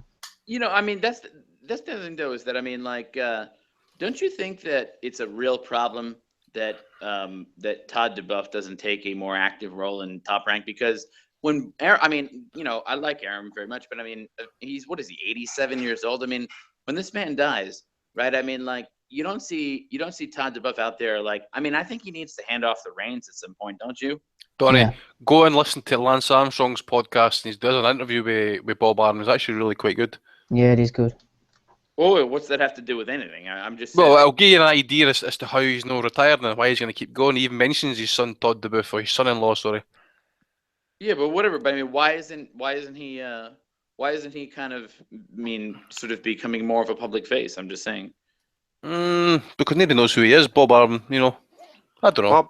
Bob will live forever. He'll have his head cryogenically frozen and just be brought back in 100 years and still promoting fights. It's just Bob Arum. Well, Bob is still the man. Obviously, let's not make any bones about that. But I'm sure he's got succession plans and everything. Yeah, I would imagine so, Donnie. He's still the public face, isn't he? That everybody recognises. And as soon as he jogs on, do you think DeBerth should be making more of an active? They should be pushing him now. Do you think before Bob joshes it, or? See, to be honest, right, he's on mute, so he's probably chatting away to himself. But Bob Arum fucking travels all over the world, man. I mean, just to go back to that Lance Armstrong interview, he just fucking arrived back in America from the Philippines literally fucking 6 hours before. This is a guy in his late 80s, right? And he's fucking sitting with Lance Armstrong for over an hour fucking doing an interview. He then said he'd be flying to this place, and after that he'd be flying. I mean, come on. The guy must be on fucking EPO or something like that. The thing about Arum, though, is like you said, he's still the face, and while he's still able to, he'll still be doing it. What I love about Bob Arum, he's a funny guy as well. And I remember an interview with him a few months back. They was asking him about a fight, something to do with Pacquiao. Someone stateside, they was asking him about Pacquiao and about some of the fights he promoted. What's the best fight he promoted? And he was like, I'm 87 years old. I can't even remember what happened last week. You're asking me these questions, and that's the kind of guy he is. He's just a funny guy, and while he's still able to, he's going to do it. And Bob Arum, we mentioned the other week about Don King, obviously hugely famous man, but what's he got now? He's got nothing, and Bob Arum's still going, and he's still got stars like Conlon coming up, and Lomachenko, who he hopes to make even bigger. Right, guys, I'm gonna have to end it there. My phone battery's died, so I can't even read out any more questions, even if I wanted to. That's 100% right down to 0. That's no good, Andy. It's obviously been a packed show. Yep. You need to see Press Pass's last tweet, man. What a fucking mess. Jesus Christ. Fucking hell. Honestly, mate. Go on. What's he said? Read it out. Spend a year on the boxing asylum getting abused, and now I'm off. Some people are saying it's a shame. Where have these people been? I mean, fucking hell. As I say to him, by the way, he's fucking moaning about us abusing him, right? He got fucking 10 times worse abuse for the next big pod than me ever fucking gave him. And that's a fucking fact. Wait. Well, let me just get this straight. So he's like, He's just fucking wanting attention. That's all it is. So wait, no, but he's like, he goes, so, wait, could you read that one more time? Spend a year on the box asylum getting abused, and now I'm off. Some people are asking, some people are saying it's a shame. You know what, that cracks me up. That sounds a lot like Donald Trump. He's like, all right, look, a lot of people are saying, and I mean a lot of people are saying it, and I'm not saying it, but a lot of people are saying that You sound like a poof. Okay, a lot of people are saying I'm being abused, and it's totally not fair. Totally not fair. But Paul can come back on whenever he wants. You should do that impression to Ingram. He'll think it's some guy American boxer. Orlando Crew. Orlando Crew, yeah. Oh, you should see some of these replies, man. Oh, fuck me. Would you hear this one? Would you hear this one? This is a fucking belter. I don't know who this casual is, right? It's Sam Clark. We want you back, Paul David. When you have mongs like Amir Khan and Seb on, the end is near. Let me tell you something, by the way. Seb with fucking school, those two together with fucking Wikipedia, internet open on fucking boxing knowledge. People can hate and say all they want, by the way, but let me tell you something. You get that guy in a conversation with boxing, you better know your fucking shit. Let me tell you that. that is the truth, yeah. The thing is, though, let me just clear up one final thing. We get tweets like this from time to time. Oh, I can't believe you haven't got so-and-so on anymore. Oh, I can't believe you haven't got... But if Paul wants to come on, the link's there. He's welcome to come on. It's the same as anybody, Nobody's been kicked off. Nobody's been banned. No way. In general, though, I mean, if people want to come on, they can come on. If they don't want to come, it's a voluntary thing, it's a hobby thing, it's a free thing. So when people say, "Oh, where's so-and-so? Why don't you have him on anymore?" Because he doesn't want to come on. That's the long and short of it. Let me just say we're at episode 200, but you know what? We went a long time, and I just want to give one shout out to one person. I don't know if he's listening or not, but if you are, Alistair McDonald, yeah. Yeah, he was around with us for a very long time. He was a solid contributor. He was around for every week. I know he dropped off at some point, but he always had a lot of really, really prescient insights to give us on boxing, and he was very plugged into the Asian scene, and he used to go over to Japan quite a bit. He even saw some fights over there and reported to us live, or the night after for those fights or whatever. But I mean, hosted at least once. I can remember that. Pardon? Hosted the show at least once. I can remember that. Who did the show once? Alistair. I remember he did it for Matty once. I think Matty was off on holiday. Yeah. Oh yeah, I think he did host once. Yeah, you're right. Yeah. But anyways, yeah, I mean, he was an amazing contributor, and if you go way back, we he was an essential part of what we have built here over the course of these 200 episodes. And whether you're a new listener, you're an old listener, and you ever go back and you look back and you'll see that he was a big part of it, and so we thank him, and I think we thank you all. We've reached this big milestone, and I hope we have at least another 200 more. And a shout out to Matty D as well, who hosted the show for a long time. He's not really around much now, but he's always welcome. Obviously, back on whenever he wants. And someone else who hosted the show, I can't remember who it was, but yeah, when you got to remember the people who listen. We get a lot of stick now and again. A lot of it is just banter and stuff, but. When we did this, people said, they won't last 3 weeks. And I remember people on the forum saying, what's the point in coming on? You'll be, next month it'll be over. But, to do this every single week, and get people together when, everyone's got families and work and stuff, it's a hard thing to do. And, other podcasts have come and gone, and there is podcasts out there that's still going as well. We give them respect as well, because it is a hard thing to do. We do this for free. So our own time, and we only do it because we love the sport. Even when we're moaning about it, we're all here because of boxing, and we've built up some listeners who have been with us from the start as well, and new listeners. So hope they're all enjoying it, and we'll continue listening. And Kurt, am I right to say that you're the only day one podcaster still here? Really? Andy and Tommy, I think. Andy and Tommy. Okay, all right, yeah, fair enough. Me, Andy, and Tommy, I think, were the first, and Matty, yeah. But, Matty. Eddie was on for a while as well. He sounds like Andre Ward. He'd have been a good guy to get on. He knew his boxing. Yeah. Yeah, he did, yeah. Now you've got idiots like me. Poor Ed, yeah. Poor Smitter. I've been on for about 130 episodes, I think. That's quite a lot. And also a shout out to our old friends at Mixler, the cesspit that was Mixler. Great times. Yeah. Yep. Skype as well. The Mixler chat was just I mean, that was just a cesspool of humanity. We attract the cesspool of humanity, but I think we'll knock it on the head there, guys. It's been a good show. Well done to everybody who's been on the past, and 200 more, as Donny said. But look, that was the best I could come up with, I'm afraid. Right, Dave Lee was on the call. I was trying to find the best little sound effect that I could come up with, and that was the best one. So we had Dave Lee on the call, Adam Smith as well. Thanks to Donny for jumping on. Andy Patterson, Kurt, the Guru was on. Who was Brian King? Have you had anybody else on tonight? I know Eddie was supposed to come on, he never bothered. Well, Alex as well, wasn't it? Eddie Hearn did not understand the extreme technological nuances of Google Hangouts. I texted him actually, say, look, listen, Eddie, you don't get someone to set up fucking Google Hangouts for you. He says, no, I'm in Dubai now, but I'll get someone to do it when I get back. And I'm like, okay, I asked him, so what day is good for you? I've responded. He's like, he goes, can Coogan do this for me? We're getting Frank Warren on next week. Apparently he said it's a piece of piss. Frank's still got to knock it at 3210, I'd say. Frank machine. No, Frank will write a fucking letter and put it in a pigeon's mouth and send it to us. We'll be using Morse code for Frank. Wait, what's that, Andy? What were you saying? Donny, can you give Jason Chutley a call out because he's shit his ass in the YouTube chat, mate? What's he want? Just give him a shout out. Oh, hey, what's up, Jason Chuckwoo? Thank you for listening. We appreciate your patronage and keep on listening. And thanks so much. It's a shame you're a Adonis Stevenson fan as well, so fuck you. Yeah, I know. You know what? I mean, yeah. Well, the only thing is that, I mean, that would be an absolute shame, except, you know what? Him and he's the only one besides Adam Smith who has Adonis Stevenson in the top 10 pound for pound. Whoa, steady on. I've come a long way since that statement was made. Right, guys, we better get out of here. It's nearly 11 o'clock, or nearly 12 o'clock in your world. Donny was having a go at everybody earlier for not sending him the Hangout link. He was, where's the fucking Hangout link? It was like, it's only 10 past 7, Donny. Nah, the clock's been back, Donny. I thought it was a conspiracy. I'm sorry. Oh, you. Right, that'll do. Thanks for listening, guys. We'll speak to you all next week. Cheers, bye.